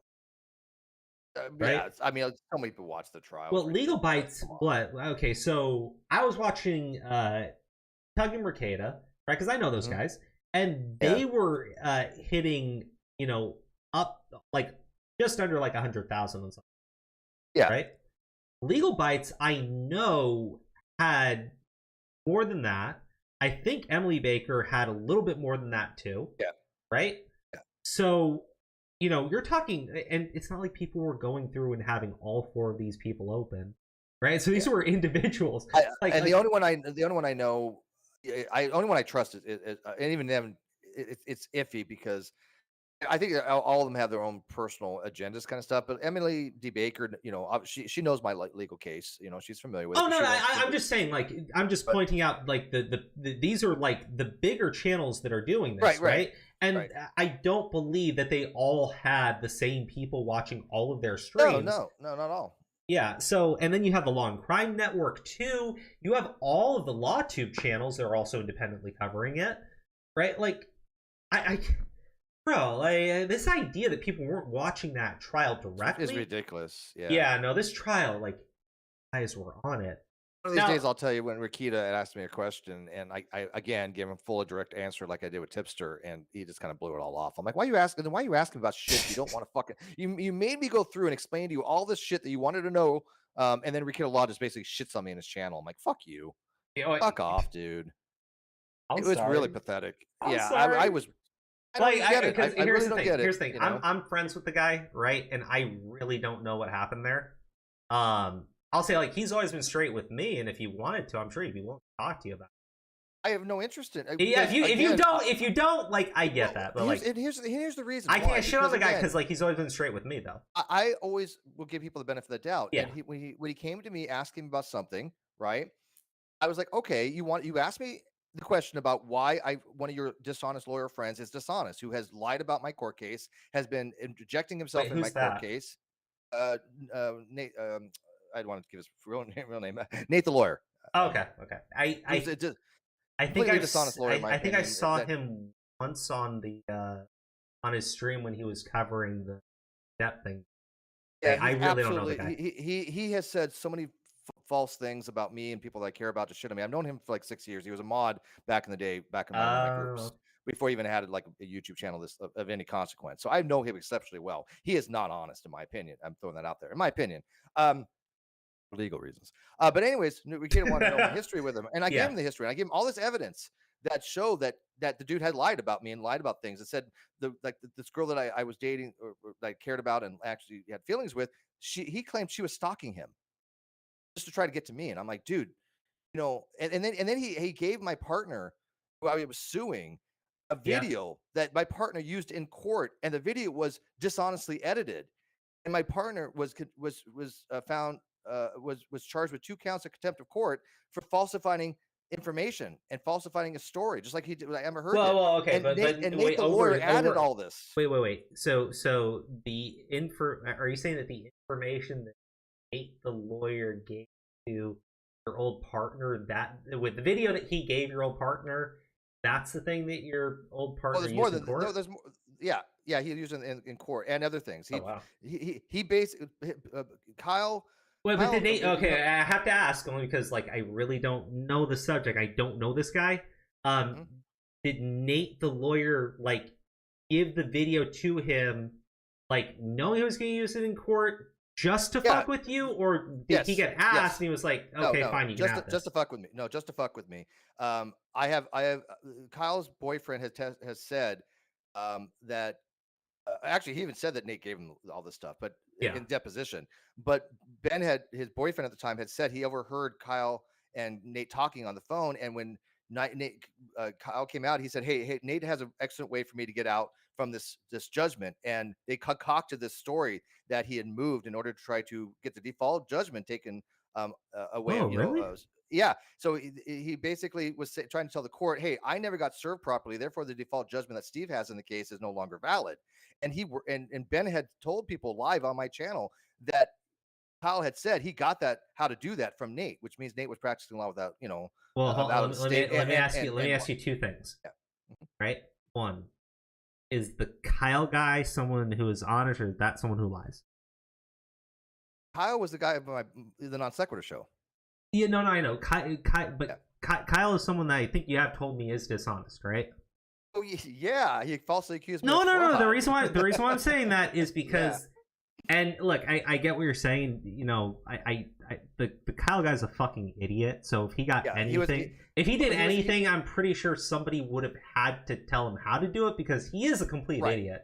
But and here's the thing: the judge noted that. The judge said, "Oh, he's obviously needs some legal help, right?" Before he even got a lawyer. Yeah, the judge noted that in court. Yeah. So like, I mean, it had to come from somebody, but again, the only tie that you kind of have that you know he intentionally did it or whatever would be Kyle saying that, right? Oh no. Nate is. It's on Nate's channel. The Oh. video is on a channel that I know Nate owns. It's not on his main channel, but he has a separate channel. And on the separate channel, he uploaded it. Yeah, and so, you know, when Keto was asking me about this, he was asking about my lawsuit with Kyle, and I'm like, you know, Nate interjected himself in all this. He gave Kyle a video that dishonestly tried to run a narrative that I didn't serve him properly. He was telling people all this misinformation about the trial that Nate was constantly getting wrong, in order to, you know, to interfere with the trial. I was going to file a grievance with the New York State Bar Association with him, but I talked to my lawyer, and he's like, they probably wouldn't do much good. But I still have it all typed out. I had 8 articles I was going to try to get him on. I only did the first article, but it took like 8 pages or something like that. I'm like, this is complicated to try to report him to the bar. And my lawyer said, look, if he's not your lawyer, though, they're probably not going to do much. It's just a matter of principle at that point. Even my lawyer felt that Nate had overstepped his I guess, you know, legal things and we all believe very strongly that it was them working together in order to try to fabricate for the court case. Now, I'm not saying Nate fabricated anything, right? I'm not saying that. Yeah. But I'm saying that he was definitely working with Kyle. Kyle had mentioned his name in the deposition of where he got this stuff from, and he had said it was from Nate, right? Yeah. And so there's obviously why would this guy, this legal guy, get involved in any of this shit? The only reason was because he had a personal vendetta against me and he's dishonest. And so that's what Rikita wanted to know about. And so I told him, and Rikita didn't seem to fucking care. And I'm like, dude, don't come to me with honest, you want honest answers. And then I give you all the evidence, which, by the way, I've given other people, and they go, yeah, there's no possible way that Nate is being honest here. Well, yeah, no shit. But Rikita could not fucking, you know, admit that the guy that he was streaming with was trying to fuck over my lawsuit. And I gave him everything. So if you ever want to bring it up to him, be my guest. It was very disappointing. Very disappointing. You know? Yeah, I mean, like, so anyways, I have to say this only because the other guys involved are all lawyers. If that's true, that is totally the stuff with Nate, right? Yeah. Like, because he's an attorney and I don't know the guy, so I don't want to like say. I have the screenshot. I have to say I have to say if it's true because he's an attorney. Right. Right. You know that, right? Well, you know that, right? He's an attorney. Right. But like, yeah, honestly, like like in terms of who Kyle is and the shit that I know about. I know about Kyle from the stuff I've seen from Kyle, right? And the stuff you show me from Kyle too. Like, Kyle's a fucking idiot, right? Like, I doubt he could plan, and I don't think he can plan anything by himself. And if you're in court and they're like, I don't think you did this by yourself, then what do you want me to say? Like, the judge literally said that. And Kyle has communication with this Nate guy, and Nate's an attorney, and somehow Kyle got this legal strategy from somebody. And Nate was agreeing with the story. Nate was like, oh yeah, you know, Kyle was not served properly. It's going to be thrown out of court. You know, this Kyle moves, and then he outright lied and said Steve knew that Kyle moved. And I'm like, no, what I said was Kyle had moved based on what Kyle had said he did. But the fact was Kyle lied about moving. He never moved. And if he had moved, it was not enough to overturn it. Yeah. Right? But Nate absolutely lied and said, oh, Steve lying all this time, and he knew that he moved. And he tried to serve him improperly so he can get a default judgment. Nate had said that. A lawyer had said that. Yeah. Which is defamational from a lawyer saying that, to say the least. But he got busted on that to the people that like knew the truth. But people that don't know the truth don't fucking care. And Rikita was one of those people that didn't seem to care. That you have a lawyer saying this. That a lawyer is saying, hey, Steve is, you know, says that he knew that Kyle moved. And I only said that because Kyle had told me he moved. Right? But he didn't actually move. He found out later. And of course, Nate never updated that. Never said, "Oh, well, if you didn't move, then yeah, it's fine." But even still, look, I'll put it like this: in terms of it's complicated. If Nate was like out there saying like talking all this shit about your lawsuit too, yes, I mean, like, well, you on that, so. And he got it all wrong. Yeah. So and I won. I won $15,000. Yeah, I mean, you can always throw that in his face. I mean, it is true. Well, like, I haven't collected yet. Well, I mean, well, you did win. He did win. And he you have a judgment against Kyle. So.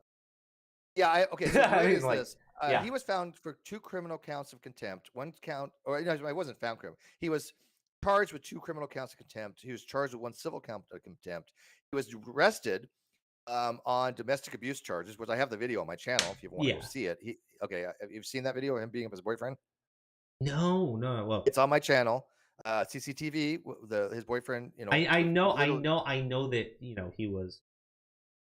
Yeah, he was arrested for domestic abuse, and people are still. By the way, there's still people out there that still support Kyle, even though they know he was domestically abused. But there are still people out there supporting Amber Heard after she was exactly it. Like on tape in court. There's always gonna be people who support people that do stupid shit. Blows my mind. It really, honest to God, does. But like I said, I have a judgment for 115. He only has to pay back a portion of that. But if he misses any payments, then the entire balance comes due. And I think there's already been an instance of him violating the agreement, which is called a confession of judgment, and we are probably going to be filing that confession of judgment in court and start. And I'm trying to get the criminal charges pressed back, right? Because the facts it was not resolved. The 2 criminal contempt charges were not resolved, which means we can reopen the court case at any time. We put in for dismissal, but we can vacate that dismissal. We could put in the default what's called the confession of judgment for the entire $115,000, and hopefully bring back up the fact that he had put in court. What he basically did was he went into the bank records and he changed the numbers on the bank statements and changed the addresses and changed the dates, and he submitted that as evidence to the court, which is obviously submitting false evidence, right? So he had criminal contempt charges on all that stuff for not he didn't show up to court. He didn't show up and all this other stuff, which was actually what the criminal contempt was for. But I think people are under the impression that the case is over. It's only over if he fulfills the obligations of the confession of judgment. If he doesn't fulfill the obligations of the confession of judgment, which I've never released publicly, which I might eventually, the court case starts up again. It doesn't have to start over again. It doesn't have to be refiled. It's just the dismissal becomes vacated, and we start from where it left off. And I don't think a lot of people realize that. And it's already, my lawyer's under a fixed retainer, so it's all on his dime. Well, so I guess I'll put it like this, because I mean, like, you haven't released, and I'm not asking you to, right? But only I'll show you it privately. Well, I was just gonna ask, when would be you want to see it? You want to see it? Yeah, right. I kind of do, but like, you don't tell me you want to see it. Boy, people are gonna take that out of context, won't it? Right? No, what I was gonna ask though is like, when would you know if he does default? July 1st. Oh, okay. Well, it's gonna be pretty quick. Yeah. What do you think he's going to? Like, I mean, probably. Yeah, probably. Knowing who he is, probably. Well, because there was a problem with the AdSense for the Non Sequitur show. As people know, I told people that the AdSense had been changed correctly, and so he was getting the first 2 months AdSense to him. That's in violation of the agreement, because all the revenue going forward was supposed to go to me. Because it went to him, he's under obligation to return that money. If he doesn't, he's in violation of confession of judgment, right? And so he hasn't done that yet. So that in itself indicates that he's probably already violated the judgment, which means I can go after him for, bring him back into court, get his bank records, find out where he's banking. If there's anything that if he ever gets any kind of assets whatsoever, I mean, I could not garnish his wages, but I can do what's called a writ of execution. And if the sheriff's department go out there all the time, just take any property that he has, right? Like it make his life a living hell for the next 10 years. And even then I'm going to renew that after 10 years. And if I'm not alive, my daughter will. She's aware of it. She has all that information. So, I can't predict the future, but it just, he's already seems to have violated certain things from that confession of judgment. But because of the fact that I've never made it public, people have no idea what's in it, right? So they don't know. And so they have these misconceptions, which is kind of funny, because I want to see Kyle go to jail. And so if we start up the case again and he gets those criminal contempt charges, and the judge hauls him in and says, hey, look, you violated all this, and you lied to the court, and you have these contempt charges, we're gonna adjudicate them. They were never adjudicated properly. They were dismissed because we dismissed the case, but people don't realize we can vacate that dismissal. Yeah. Anyways, that's my story, guys. It's in Kyle's interest to pay and follow the rule. But if he doesn't, then he's Yeah, go watch the 9 worst YouTubers of YouTube by that creepy reading. And he was number what was he, number 6, I think it was. Well, And post if you yeah, have a link, post in the chat. that creepy reading did a brilliant job. That video got like 300,000 views, something like that. No, 700,000 views. I think it got Yeah. 750,000 views. So Kyle Curtis was one of the the worst YouTubers. I don't have a wrench, but if you give me a wrench real quick, just temporarily, I will. Bro, will no, post. hold on. Like that was the longest tangent. Probably the Oh best yeah, one. That was interesting. And you know what's more interesting than Amber Heard is at this point, right? Fuck, man, my story is so deep. People don't know about it, and people I mean, know like, I'll be honest with you, It's like, fuck, man, bro, like, honestly, I'm glad that. Well, I'm glad you went into it because, like, honestly, it is tough to follow. Because I it really thought, is. well, because I know we talked about it too, but one of those people that's like thinks it's over is like, I thought it was over. Like, I thought that. Well, I'll be honest with you. I think he's got to be like even dumber than he's already displayed himself to be if he walks on it. But like, he might. Yeah, no, I mean he doesn't realize the shit that'll come down on him. Yeah. And like I said, people have not read the Confession of Judgment. I have it. He admitted, and that's how I got the rights for everything. He turned over all the rights to me, and it is for $115,000, which comes due if he violates the terms of the conditions of the Confession of Judgment. So, by the way, another fun fact, Crow. Do you know that he had crowdfunding his lawyer? That Unirock had helped get a lawyer for him. He lied to his lawyer, and his lawyer had to withdraw from the case. You didn't know that, did you? I didn't know the lawyer withdrew. Yeah. And the lawyer withdrew, citing Rule 1.16, 147, and 8. Basically, the client lied to him, and my lawyer was not going to stop her from withdrawing. I found this out after the fact. My lawyer told me. He said, by the way, and this isn't confidential. This was not attorney-client privilege, but he had basically said that he was not going to stop her. He said, "Do you want to withdraw now?" Basically, he's like, "Do you want to withdraw?" A month later, she did, because he's like, "You might as well do it now. You're going to eventually have to withdraw." All right. Like, we'll see what happens July 1st, and if he does, right? Like, dude, fucking tell me. That's. Oh yeah, no, and then like I said, I'll probably post the entire Confession of Judgment and all that after the fact. I'm only waiting another month probably. There's no reason to keep it private at that point. There's really no reason now to keep it private. Like, honestly, I want to see how people spin shit. Yeah, dude, the shit that's been going on with the non sequitur show, like that lawsuit. Whole different topic. Yeah, but it's so interesting. Give me a wrench real quick, and I'm gonna post the CCTV that people. I want people to go watch this one video to show that Kyle Curtis was beating up his boyfriend. You're gonna, and by the way, go subscribe to my channel too. Shout out. I have your channel and the non sequitur show linked in the chat for everybody. So if you guys want to support Steve, make sure you sub to him on both of those platforms. Yay! All right, so back. All right, go on. Moving back on. into Back next to topic. Emma Yeah. All right. Well, Cat 10 Barge first. So this whole idea that we got like way off the top. Let's go back into it.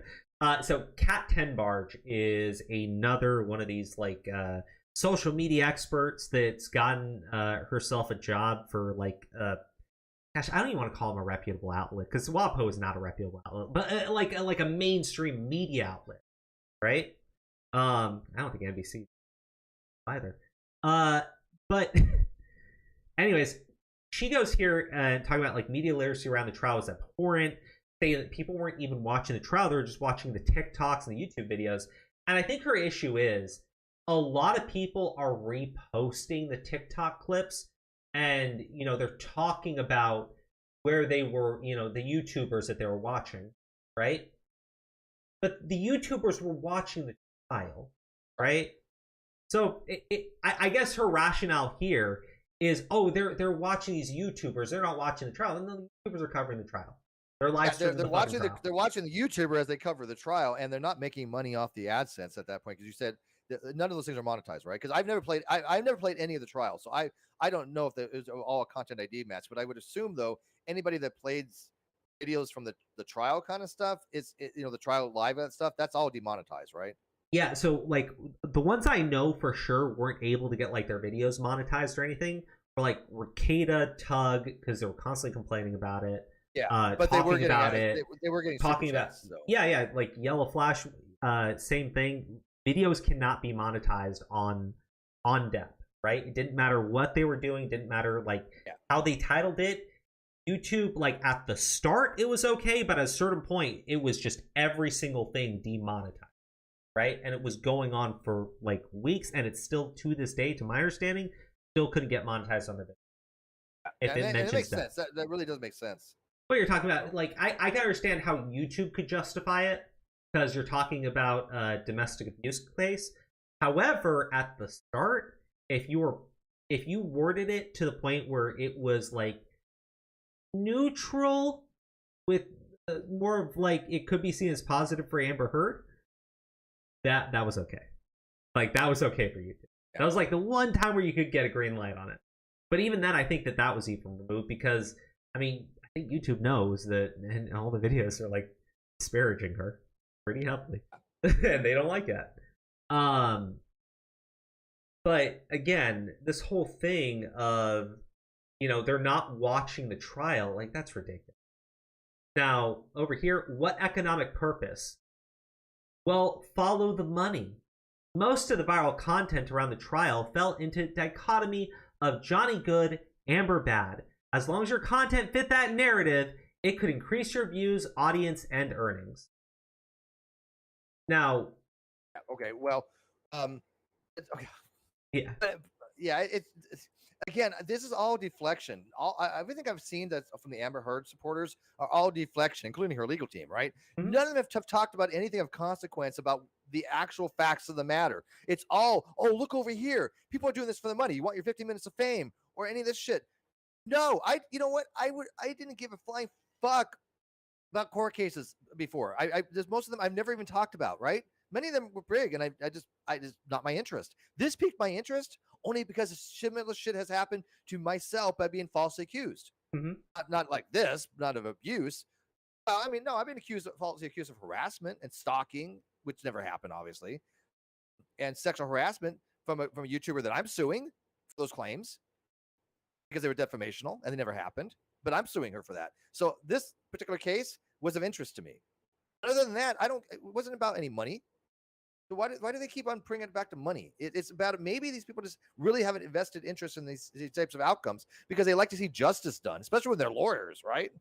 Well, they love to bring up the money because, like, a lot of these arguments when they bring up money and they talk about, oh, look at what they were doing. They're influencing this court case, and they're only doing it because they want the money.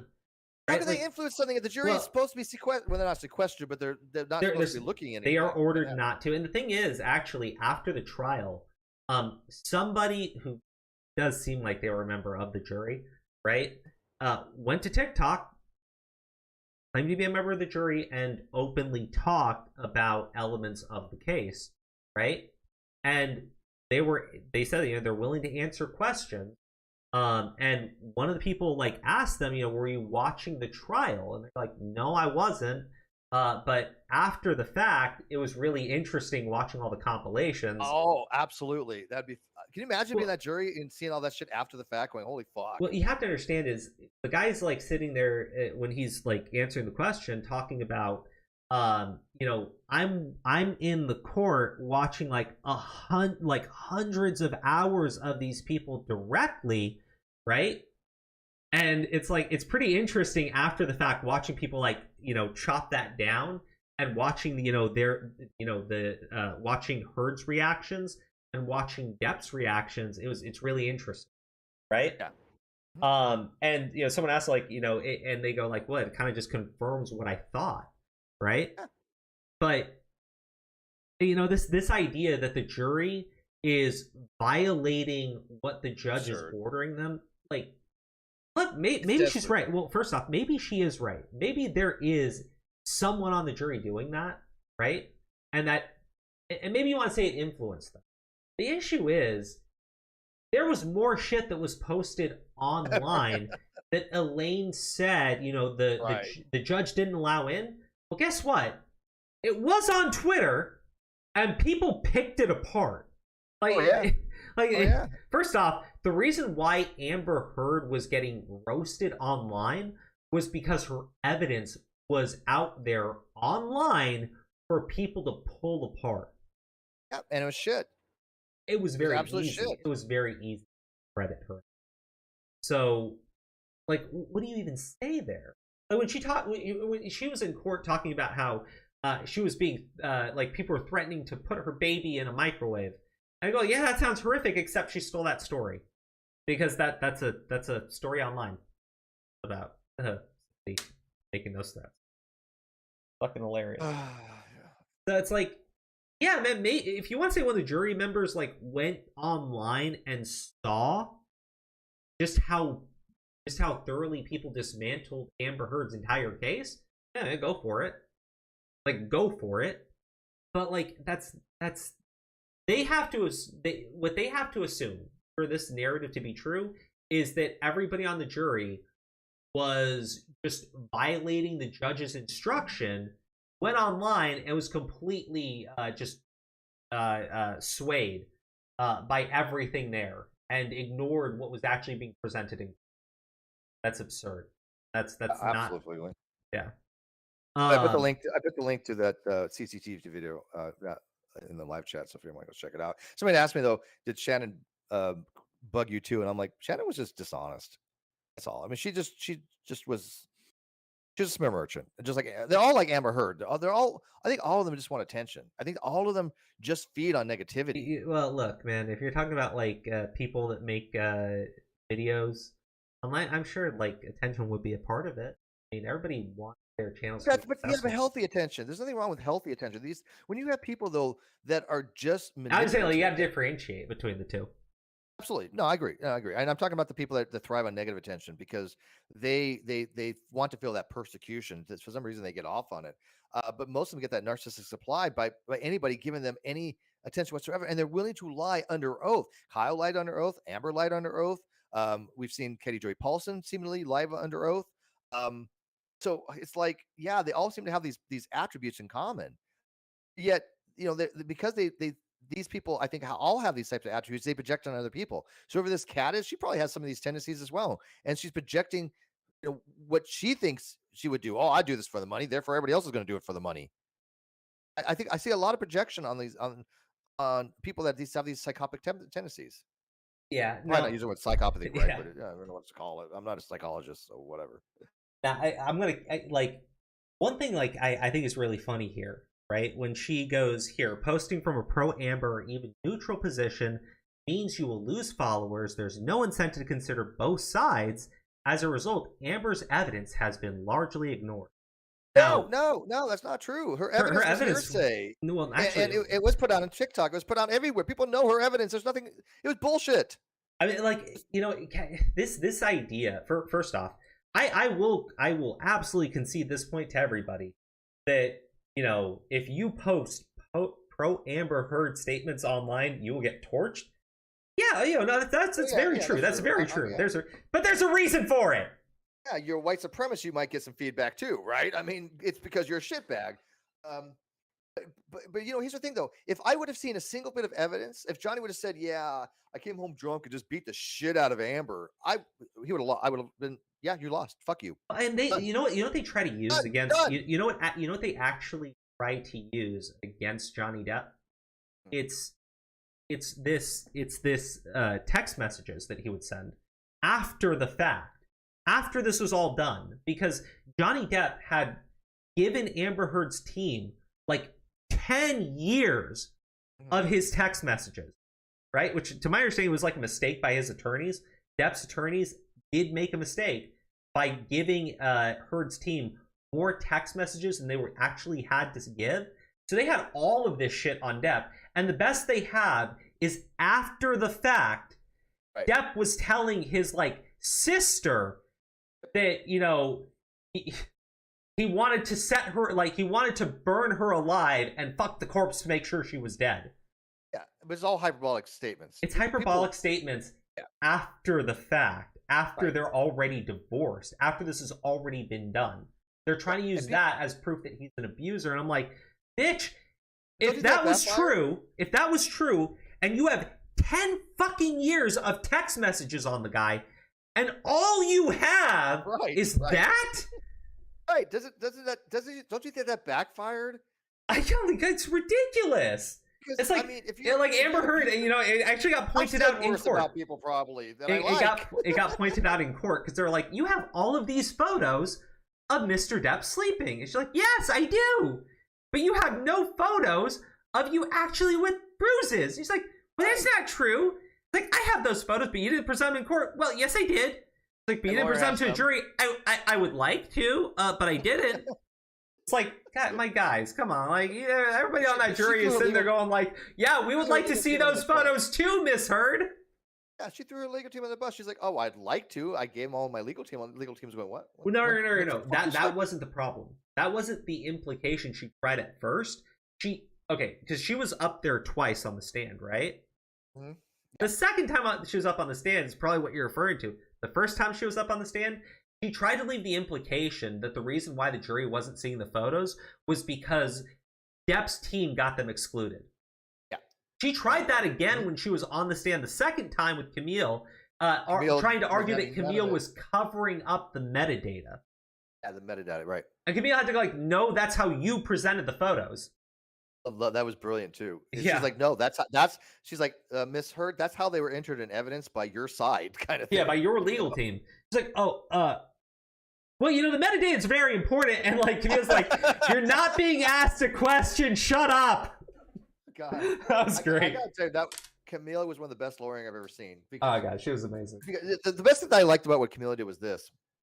She allowed the jury to draw their own inference. She's like, let me lead you. And then she stopped short of making any accusations or conclusions, right? Yeah. Which in the jury's mind, you know, the jury was thinking the exact things we were thinking. They are human beings. And so for them to draw that conclusion on their own solidifies it in their own minds. They're less likely to even change the position because they came to the conclusion on their own rather than being told what the conclusion Well, people don't like feeling like they're being told what to think. Right. Like, you're telling them what they have to think. It like, was absolutely brilliant. Yeah, she's sitting there going like, well, I mean, you know, you have so all good. of these photos, right? There's just no photos with you with all these injuries that you say happen. Actually, you know, here's this photo of your back. Yeah, Miss Heard, it's kind of interesting how there's no scratches there when you said you were dragged through broken glass. Like, well, you know, ice. Ice, yeah. Ice and Amica cream. Heals all wounds. Ice.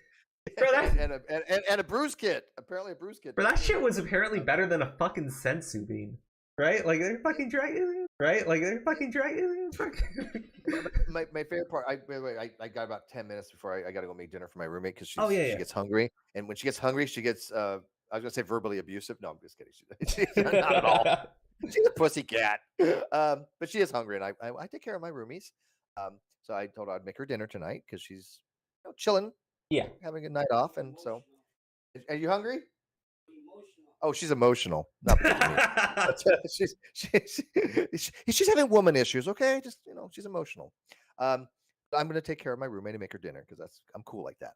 Okay, but anyways, my favorite part was when Amber Heard was saying that in the 2016 deposition, she's just like, well, I didn't want Johnny to find out, and after TMZ had been alerted, and then she does that, like face block. Mouth block, and then tries to groom herself to try to make it appear that she didn't realize she's totally fucked up.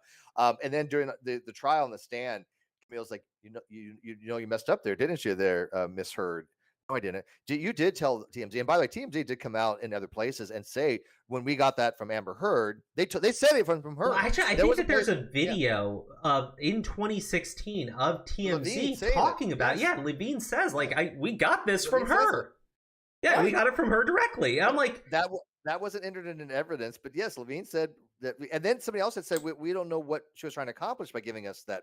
Somebody else said something like those lines, but Amber Heard absolutely lied about that. What's really sad is Amber Heard is gonna appeal this, right?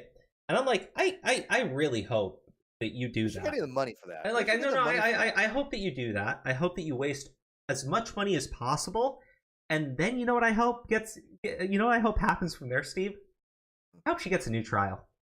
You know why? You know why? ain't gonna go any better for her the second time, right? Because they already know, like she's bro. The evidence that she presented, the evidence that she's talking about, this great evidence, if she goes back into that fucking court, they're gonna bring up that video of Adam Levine, the guy who owns TMZ, flat out stating that yes, Amber Heard gave it to us. All that stuff would be admissible. And they will subpoena Adam Levine, and he is not getting out of it. Absolutely, that would definitely be something that I would think that they would do. No, I think this is this is just our ego. This is straight. Okay, a narcissist refuses to ever admit they're wrong. Let me make that very clear. A narcissist refuses to ever admit that they're wrong on even the small shit. I mean, they might do it once or twice if it benefits them, but only if it benefits them will they admit that they're wrong. They will go to their grave lying. It's funny. They will go to jail rather than tell the truth. Rosh is like, also, this is true. Some articles like The Guardian really use those texts to paint Johnny as some demon. Well, Amber was literally recorded trying to say she didn't punch Johnny and just hit him. I mean, it's worse than that. She's recorded on video stating, "You always run away." It's like, baby. Oh my god! Like, what's up, Johnny? Well, actually, what's even funnier? I gotta post this, or I gotta show this on screen just so you can see it. Yeah, she has to have. Yeah, if she has to appeal, that's going to be money up out of her pocket right up front, kind of stuff. And she has to appeal on certain grounds. And anything about the admission of evidence that they had deemed hearsay, it's not going to be a judicial issue. It's not going to be enough to to overturn it. And it would have to be something where there was some kind of, they found that the court made a mistake. The court has to make a mistake on that. And I don't think anybody would say that the court made any mistakes. Okay, hold on. Then if they did, they'd have to say, okay, was this mistake egregious enough that if they had allowed any of this stuff, would it have changed the outcome? And the answer to that, I think, is a resounding no. Well, Clearly no. Let me just show this because it's really funny. Amber Heard rejects spousal support because it required mutual restraining order. In 20, remember, Amber Heard says that she was being physically abused by Johnny Depp. Right. Right. Yeah. And she didn't want. She'd rather have the money than the restraining order. Right. Yeah. Yeah. Yeah.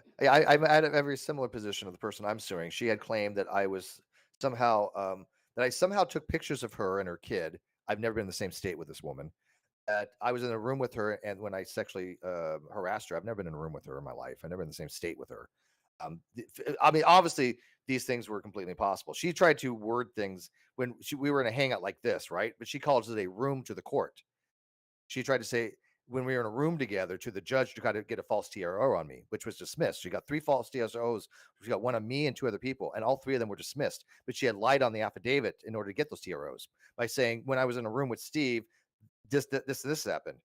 But I've never been in the same state with this. And the court and the jury, I'm assuming the judge obviously didn't know that, right? The judge would have no idea. All he reads is, they were in the same room together. It's hilarious, though. It's really hilarious, Steve. Can you imagine if this got brought up? Like she blows all this money on her appeal, gets the appeal, gets her new trial, and this gets brought up. What's her excuse actually going to be to this shit? Right? I didn't want him to get that restraining order because I knew he would use it against me in court. Like, what do you mean? You said you never thought that he would ever accuse you of domestic abuse, period. Right. You thought the very idea was absurd. You stated that in court. Yeah, and that's where I wanted to go with that, because I wanted to put a pin on that because it's important. We had the TRO, all that's dismissed because she'd rather try to sue me in court for defamation. And I'm like, wait a minute. If I was some physical threat to you, why would you want to sue me for defamation rather than get a restraining order? Wouldn't that be more important to your safety? You lied to get the restraining order. There was nothing there was nothing there. It was absolutely zero. But she was like willing to dismiss the restraining order to try to get a defamation lawsuit, which is comical as shit. But I'm like, wait a minute. And then her story completely changed and said, oh, it's not Steve. It's these other people that have been harassing me. And Todd Chrisley's suing her, and 7M's suing her for defamation. And then she's trying to blame this other person who just got arrested in the UK. It's like, pick a lane. Who is? It's like everybody's like the person is the ultimate evil, right? And this is what I think Amber Heard does. It's like, oh, Johnny was the bad guy, blah blah blah. It's not me. It's not the fact that I lie. It's not the fact that I'm a piece of shit. It's Johnny.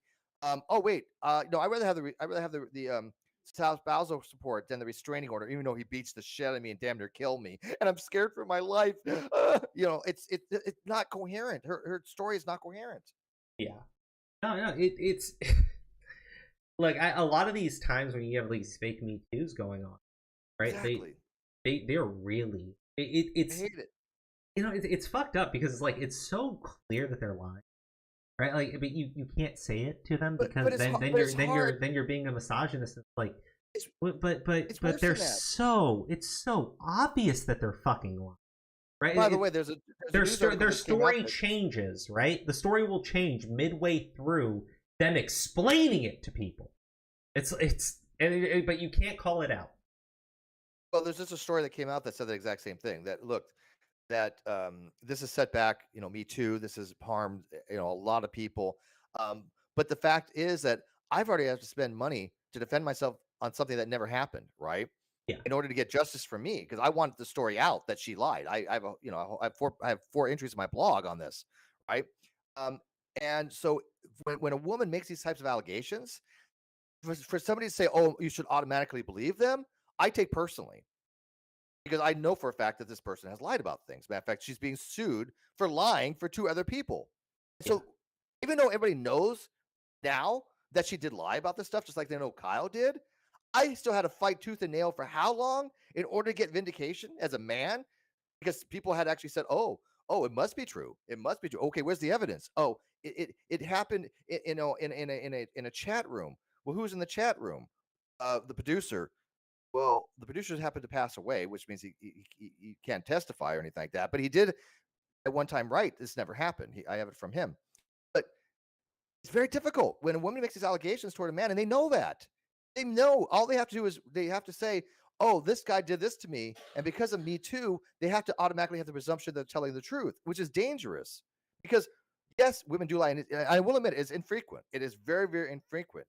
But when Me Too was initially had the best intentions, it was when a woman makes these allegations, believe them sufficiently enough to investigate. That's what it was for, and I absolutely stand by that. That's hilarious, right? Because he's the next to you right here. Many people who consume this trial don't even know that Amber has evidence. This frustrates the hell out of me. Or that a UK judge ruled in her favor. No, he didn't sue her in the UK. She was a fucking witness. How can the judge rule in her? God. Right, exactly. What does that even mean? She was a witness in the case. He was suing the son. Not her. It'd be hilarious if Kat posted that, right? Like, fully in support of Amber Heard, and then followed up by going, and there was no jury there to be manipulated by social media. It was just the judge. The judge determined that Johnny Depp went home and beat her every day. Yeah, right. There's no evidence of that in that UK. They never said anything of the sort. That there was nothing that's deemed that Johnny was an abuser in that case. It's just he didn't have sufficient cause for the son. But what does this mean in favor of Amber? No, she wasn't a litigant in that case. She was a witness. Remember, Cat 10 Barge is upset because this is the next part, right? And I want you to pay attention to that, right? Because she just posted something that is absurdly fucking false, right? As Adam Waldman testified in this trial, YouTubers and social media played an overwhelming role in the perception of this trial. People who consume their news from content creators, specifically news around this case, believe it is more trustworthy than mainstream media. My guy, she is mainstream media, and she just posted that in the UK, the judge ruled in Amber Heard's favor. Amber Heard wasn't sued in the UK. Yeah, that makes no sense. Amber Heard wasn't sued in the UK. Fucking then you have her friend Taylor Lorenz, who wrote the article for the Washington Post, outright lying, and then for a day the Washington Post trying to get around that. But she's upset because people trust the content creators like Legal Bites, Emily D. Baker, Tug. They trust all of them. They trust all of them. They trust all the other content creators more than they trust her and Taylor Lorenz and I fucking wonder why. She can't figure it out. She honestly every can't one of these figure it Amber out. Heard people, every one of them has been that I've seen has been dishonest, intellectually dishonest. One of them, she's like, this is a blow to free speech, and I retweeted it. I'm like, free speech doesn't include defamational statements, and she blocked me, and I'm like, there you go. It's like and plus, have you noticed that all the Amber Heard fanatics have now she allows them, but almost all of them have all their replies turned off. Oh yeah. I mean, it's what they do. It's who they are. They don't want an actual conversation with anybody. They don't want to actually discuss this with anybody. They just want to put it out there that Amber Heard's innocent, Johnny Depp's the user. Like, I fucking Christ, man. It's fucking it's the most insane shit possible. It always is. It always is. What is this? Why do they believe this? Well, most articles about it tend to focus on reactions to the trial rather than analysis of the actual evidence. What evidence? Well, the problem is, though, thread from May 21st. I've noticed a weird reluctance on the part of liberal journalists to assess the evidence in the Johnny Depp Amber Heard trial. The right has spent weeks screaming she's lying, and so far, the left has responded with, it's complicated. It's not. Let's take a look. This is like one of the few situations in recent memory where people, for the most part, have actually been united from many different perspectives. Yep. Specifically politically, because like politically, people have been the most divided that's humanly possible. Right? It really does feel that way.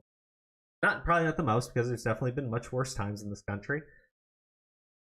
But in recent memory, for me anyways, right? Like, I can't remember where people have been this divided. But when it came to this trial, the facts were so fucking clear for people. It was so evident that she was lying. It was so evident that she was abusing them. This is why I want to actually have an Amber Heard supporter in real time ask certain questions and DM Stardust, because Stardust is a Twitch streamer that is thirsty for content, and I'm pretty sure I've never heard of her. I'm pretty sure is still supporting Amber, because she was supporting Amber Heard throughout the trial. Does she want to come? Do you think that if I invited her on the Non Sequitur show, she would go? Maybe, but she'd probably try to get you onto her show because she's. I would do a tit for tat. Yeah, I'm that's a sure. I mean, like tweets. I mean, Stardust. She has a small Twitter channel. No, I don't want to. I really can't remember this. Yeah, well, I mean, it's not size doesn't matter now. Yeah, like I don't want to say anything. I don't want to say like, oh no, she's got decent size, and you like catch her, she's got like 1K, and then I say, oh no, she's a nobody, and then she's got like I don't know. Just link me who she is, and I'll look into it. I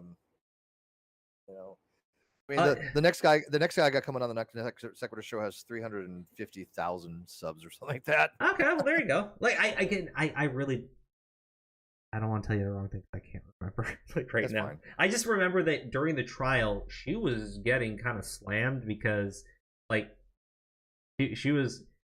I don't even know how to say it, because then she turns it into, well, the abuse is mutual or some shit, but also that the only L Amber Heard took was getting raped, and I'm like, okay. Oh God, that came up like, I think that was so, like, that was just out of nowhere on the witness stand. I don't even know if her lawyers had been even prepped on that. Do you think they even knew that she was going to say something like that? Because that seemed to be completely out of left field. Look, I'll be honest with you, I really don't think the lawyers were in charge in any way. Not by any means. No, the Post-it notes made that clear. She was telling them what to do. Yeah.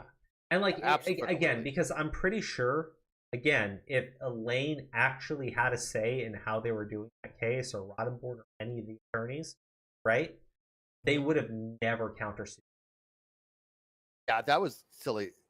Well, but the thing is, she did win on the $2 million, but it just cost a lot of. Well, it's not that, because like a lot of people that that I know that were talking about it were saying things like it's got to be a compromise. Right? They had to have given her that $2 million to go home. There had to be somebody on that jury that did not like the idea that they were going to award Johnny Depp on everything. You know what? That might have been true. That might have been true. But you know what? She could have been awarded $8 million and her $8 million. He still won. Oh yeah, that absolutely. Big takeaway. It's vindicated him, and she's out. I mean, what I'm saying is that countersuit for any amount of money fucked her entirely, because they got to bring in her, and her mental state is a huge factor in. Oh, I tell you what, when I get a chance later on, I'm going to show you the countersuit on me, which is comical as shit. Well, do you still have time? Because I thought you said you were going to head out. Well, I won't do tonight. I'm saying that. Okay. On off air, obviously. But I'll get with me sometime later on this week or something like that, and just you and I, if you want to sit in a Discord in a private channel, I will show you some shit that'll blow your mind. You want to have your mind blown? Yes. You like having your mind blown. You want to? People are gonna be like, Steve's offering to blow Crow. No, blow his mind. Don't you pervert? Tell me, but give me a hint. According to one of the claims, they had fabricated screenshots, not alleged, not like, oh, I believe this, whatever. It was a matter of statement of fact saying that in December of 2019, Steve McRae fabricated screenshots. I'm like, really now? Really? Because I actually have those screenshots that are in question, and I know where I got them from, and I have all that evidence because somebody sent them to me to evaluate them, and yet she's suing me for fabricating them. And I'm like, yeah, I swear to motherfucking God. People know the story. They know where I got these from. They know the history of them, and I still think they're absolutely legit. I do believe they're real screenshots. People know that I didn't fabricate them. They were sent to people, and one of the people that got the screenshots sent them to me to evaluate. Then they got leaked, and so I put them out, and I said, yes, I do believe these are real. But she accused me of actually fabricating them in a countersuit. I'm like, oh, I'd love to see the evidence for this. Please. Oh, good. Yeah. Show the jury or judge or whatever evidence. Here's the thing. I thought it was really, speaking of tying that into this case. Remember when they were bringing up the photos and shit, and they heavily. I don't think at any point, I don't think at any point when they were questioning the photo people, right? Herd's team tried very much to state that the experts at Depp's team brought on, they were confused, they didn't understand, yada yada. But when you saw Depp's legal team going after her experts, they pressed them so heavily. They got their ass handed over. Yeah. They flat out stated these photos have been edited. These photos are fake. Yeah. These photos have been photoshopped. Pushing so heavily. Look at the quality of the difference between their expert testimonies. Well, they ever heard scrape the bottom of the barrel, especially that fucking David. What's his name again? Spiegel. Yeah. That's something straight out of a fucking movie. You couldn't write that script. Well, so you couldn't write that degree of comic. Herd's team did try to press Depp and say, Depp had fake photos, right? And they had the one which was the photo of Depp with the black eyes and the fucked up nose and shit.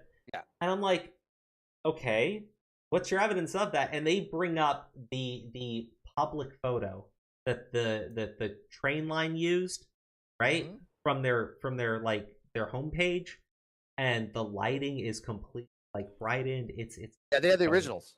They had the originals, right? Depp's team has the originals, right? And Herd's team tried to claim that the originals must have, the originals, right? Those aren't fake, but there are these other photos, and those are probably the real ones, right? But then when Herd was on the stand and they asked her about the photo, Herd just straight up said, that's been photoshopped. I'm like, oh my God. Anyways, I do gotta go. Take it easy, man. Hungry. I really appreciate you coming on tonight. Absolutely, I really do. Man. This is always fun. It's always good. You guys are cool over here.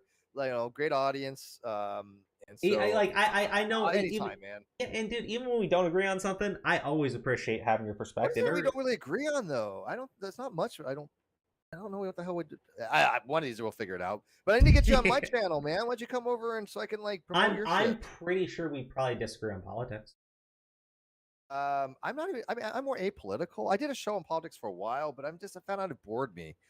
I mean, I'm a centrist. I don't give a shit. But the guy I have coming on is an anarchist. You might have an interest in that. Ooh, that would be interesting. Wait, when's he going to be on your show or the non sequitur show? The 9th, I believe. The 9th? Yeah. I think it's the 9th we decided on. That's a Thursday. Could be the 10th. Is it the 9th or the 10th? I don't remember, damn it. Is it the Thursday or Friday? I don't even know my own schedule. If I can't catch it when you're doing it live, it's still going to be up, so I can just catch it later. All right, bud. I appreciate everything. Oh, yeah, take it easy, man. I always like having you on here, especially when we talk about this type of stuff, because it's great. The Dev Herd stuff is just fucking nuts, I swear. I gotta get you on my channel to talk about something. I just don't know what. We'll figure something out. Sound good? Oh yeah, it does. One day. All right, buddy. For sure. All right, buddy. Take it easy, man. Be well. All right, bye-bye. Later. Okay, so guys, please do me a favor. If you want more from Steve McRae, you know, his channel link is in the description. The link for the Non Sequitur show, it is in the description. And as a favor for me, just, you know, hit him with a subscribe. He really deserves it. And the shit that he went through to get the Non Sequitur show back after it was stolen from him, right? It's been a total shit show. And honestly, I thought things were over, but I guess we'll find out July 1st if his drug-addled ex-partner decides to just continue on the failure that is his life. Well, it will be interesting to see. But people are saying no sound. I'm getting sound in just fine. Okay, well, maybe. Anyways, yeah, everything's queuing up on my end. Hold on. I'll check from my phone. Nope, it's working. I have sound quality. All right, so this whole thing with Cat 10 Barge, right? A pitfall of going to YouTubers and TikTokers for coverage is that these creators aren't beholden to any editorial standards or journalistic norms. In fact, they're incentivized to break them to fit the narrative. God damn.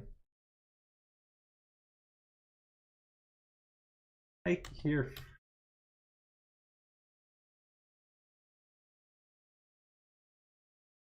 Like I mean, like, how that's like, I guess cat person that's gotta be directed like, come on, like this shit here, the outright lying. I mean, it's nuts. It's, oh man. It really is. Actually, I said I would show this to people earlier. The Ron Toye shit, it is good. So for those of you who are unaware, Ron Toye is the forever fiance of Monica Rial, Ron Toye. Yeah, he's not very happy. Johnny Depp is a fat, washed up, disgusting piece of crap. Oh man, he sued over an article that didn't even name him. Hey John, how you doing, man? John, hey Bounty Hunters, you're in the Discord channel, but you're not saying anything. Yo, can you hear me? Now I can hear you. Okay, all right. I just came on for a second. I can't be on long, but I see you're talking about. You saw the Ron Toye thing? Huh? No. I don't care about that. I mean, this is just, he's, you know, that dude's irrelevant. You know that, and but it's funny. But it is funny. Sure. No, I saw you were talking about the Cat 10 Barge thing, so I just want to say something real quick. She's sitting there preaching about how, you know, YouTubers aren't held to these editorial standards and things like that. But they're also, you know, and there's there's truth to what she's saying, right? In fairness, right? There's truth to what she's saying, but here's the other thing, though, too, that she doesn't seem to realize. They're also not held to the standards of special interest. You know, and depending on who the person is that's covering the situation, they can have, you know, they could put out what they believe, well, what they source, right? Without any kind of worry about an editor getting in their way because of somebody else who has special interests that wants to block that story. You know what I mean? They don't have to worry about being beholden to a corporation that would stifle them from actually going forward with the story because they're doing everything independently. They don't have the same kind of roadblocks that these journalists do, because let's be honest here, right? Yeah. Working for a major publication, if there's somebody that has money, they're going to stop that story from being printed. Well, I mean, You know what I mean? You know, this idea that they follow any of these fucking standards that they preach about is just flat out on its face fucking absurd. It's laughable. Especially in the face of what just happened with her friend, right? Like, yes. Kat and Taylor are a fucking joke, man. Yeah, she's a fucking joke. Yeah, no, but I'm just saying, especially after that just fucking happened, and she's on this like tirade about how, oh no, you can't trust these YouTubers, you can't trust these people, you can only trust me. It's just so fucking hilarious. Look at this. Dr. Spiegel. You remember Dr. Spiegel? Made a fucking clown out of himself in open court. Right? Yeah. The irony that these people say that, right? It's just like, and Kat Tenbarge herself is another person who's been guilty of the same shit. You know, not to the laughable level that Taylor Lorenz has, in fairness to her, but she's no better. She's, you know what I mean? She's done her fair share of shady journalism too.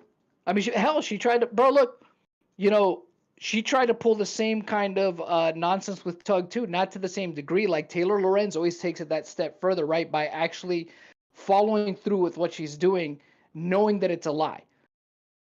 You know, at least with Kat Tenbarge, she'll go up to that line and she'll tease it in a lot of regards. She has crossed it a few times, but nowhere near as much as Taylor Lorenz. Taylor Lorenz will cross that line, then afterwards, then retroactively try to say like, oh well, I did contact them, like she did with Tug just now, right? Where she's like, well, I did contact him. Yeah, you contacted him after you were called out. You know, to try to retroactively change it to make it seem like you were being honest, right? After you had already lied. You know who else? You know, that happened to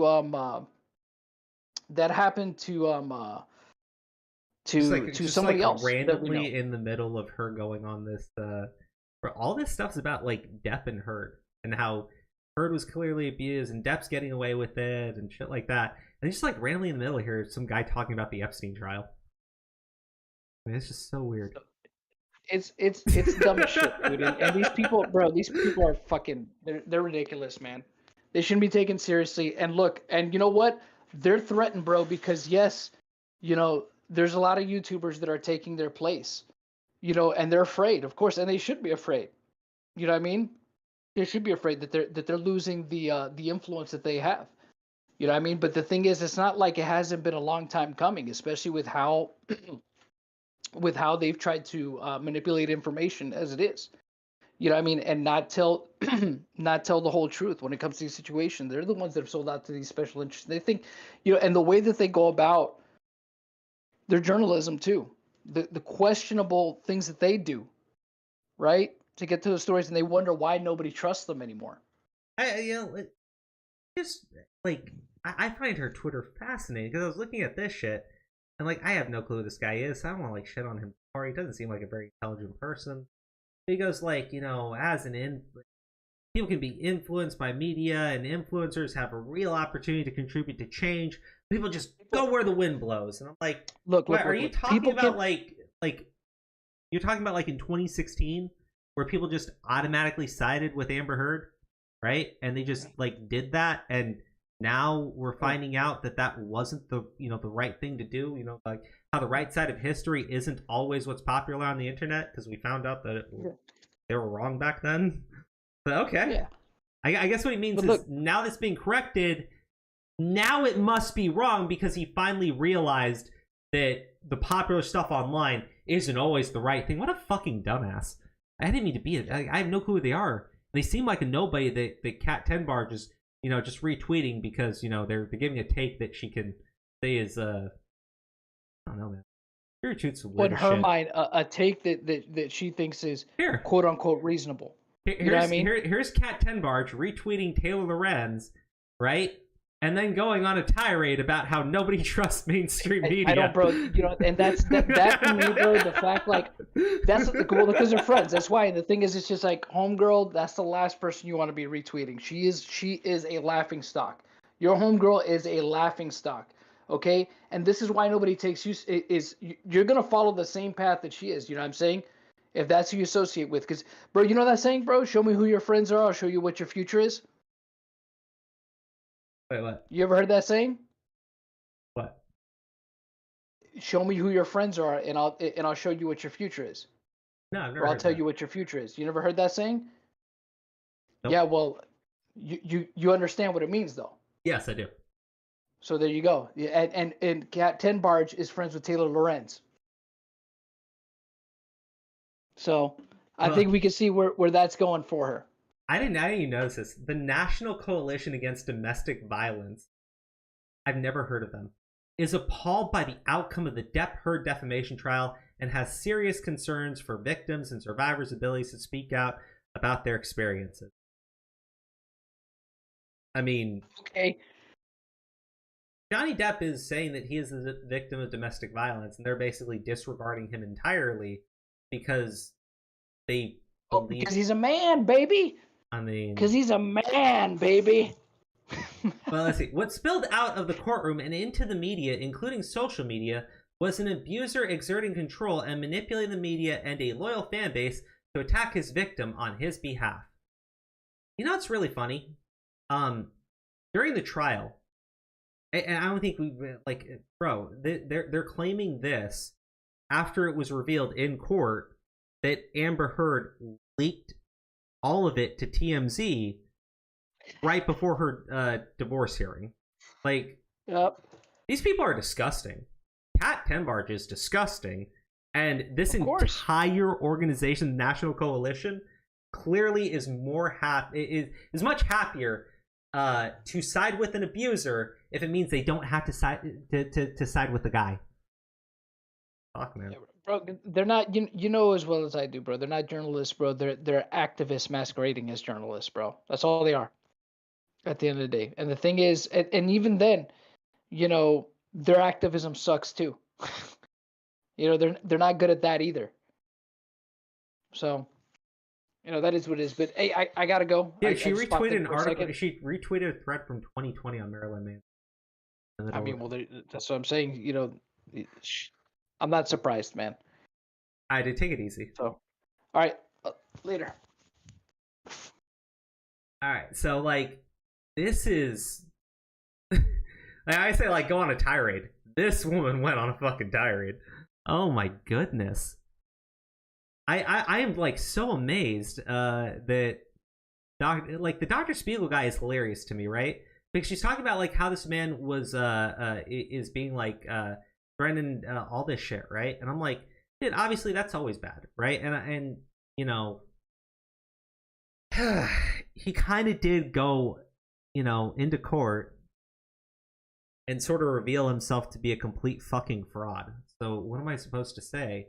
He says he wants to help people and such, but then in court, he also revealed himself to be highly unethical and go against the American Psychiatric Association in, you know, giving an analysis, a psychiatric analysis on someone who had not consented, and he did it without a court order.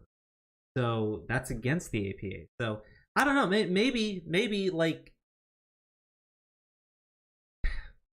obviously the harassment's bad, but like also this guy's a prick. I'm half and half on it. Like, people shouldn't be bringing up your family, but also you are a piece of shit. Like, it's definitely not warranted, but you are like a total piece of shit. It's weird to me. It's weird. Look at this. Actually, I wanted to highlight this. There is no clout to be gained by speaking out as a victim, except for everything Amber Heard gained. Actually, except for everything Amber had gained between 2016 and just like technically she still hasn't paid it.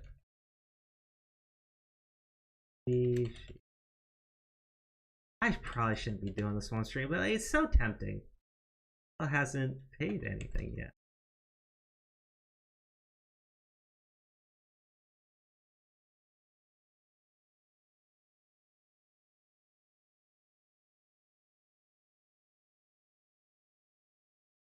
Well, she is a fake victim. So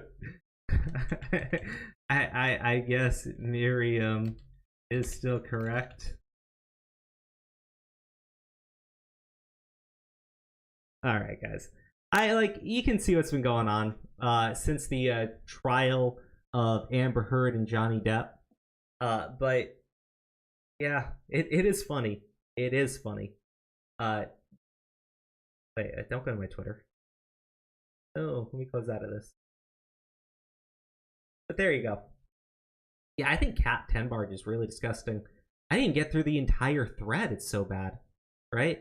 When people cherry pick from Amber's testimony, hyperfixate on her emotions and body language, lie about her, and make fun of her, they feed into this culture that hurts all victims. Even if Amber isn't a victim, this behavior hurts victims.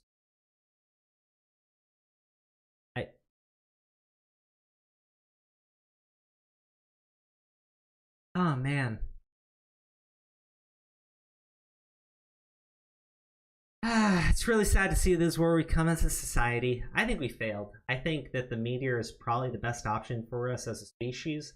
And yeah, that's it, guys. I do have 3 videos coming out on my secondary channel tomorrow, but I did want to talk to you guys about something. I did bring it up, the thumbnail, and that's the quartering, right? Jury member reveals the moment Amber Heard lost. Amber Heard lapdog Taylor Lorenz busted lying about people. Johnny Depp reveals his next move and possibly more. Breaking, Amber Heard removed entirely from Aquaman 2. Hilarious reaction to Amber Heard losing. Okay. Look.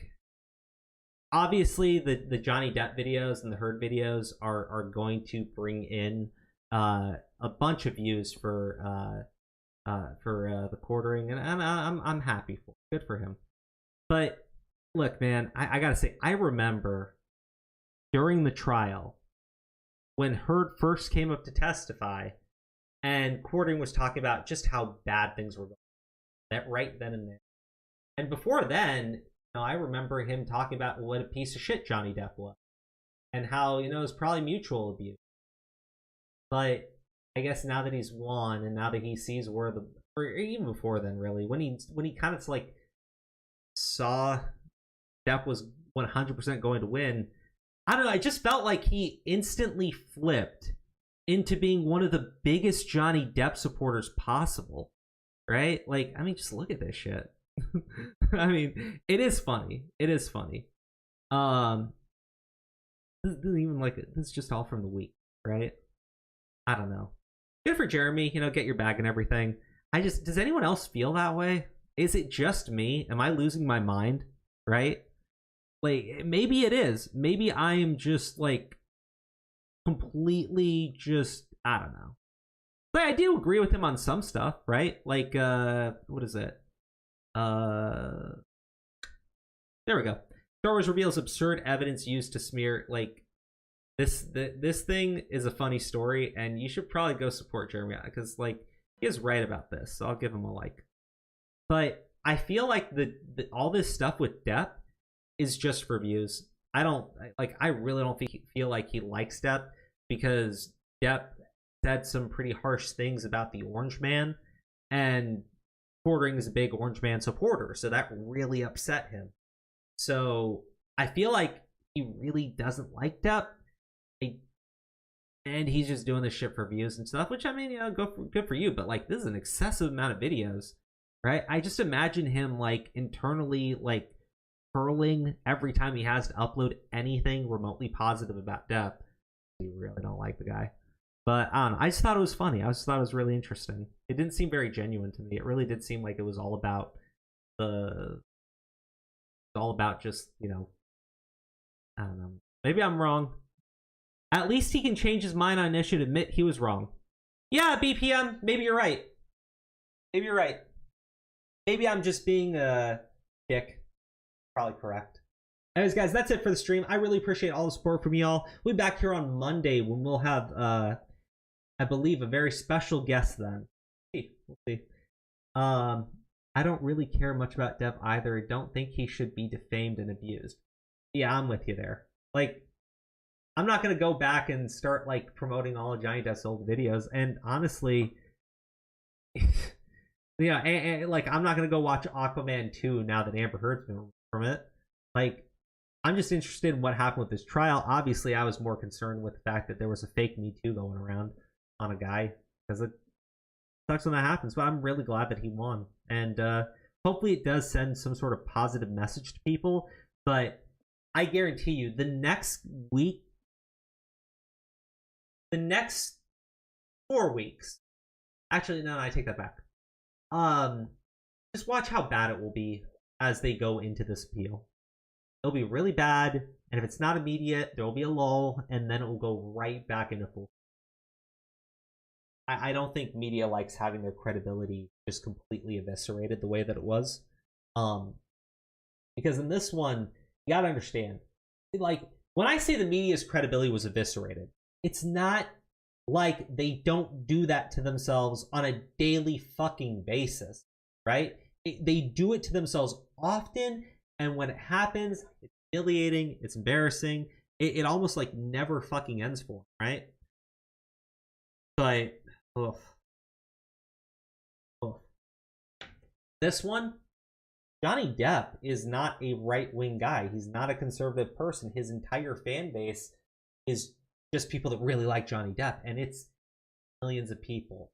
And they all got to watch mainstream media as they lied and now they're watching as that same media, right, that has been thoroughly discredited, just pours gasoline on themselves as they go on a desperate hunt for match. See how it plays out. I'm interested though. Anyways, all, thank you for supporting the channel. And if you do want to support us a bit further, we do have another YouTube channel that I'm going to bring up really quick. Only because it wasn't one that I really ever it's just Comic Crow. There you go. That's it. There were 2 videos uploaded when we first started the channel, but I am going to have 3 videos upload to that channel tomorrow. The first video is going to be talking about this situation with Taylor Lorenz.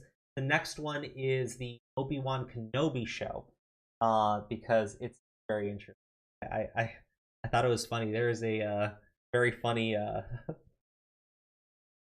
you gotta see it, guys. You really but there will be a final video talking about gaming and Pride Month and Muslims in Saudi Arabia.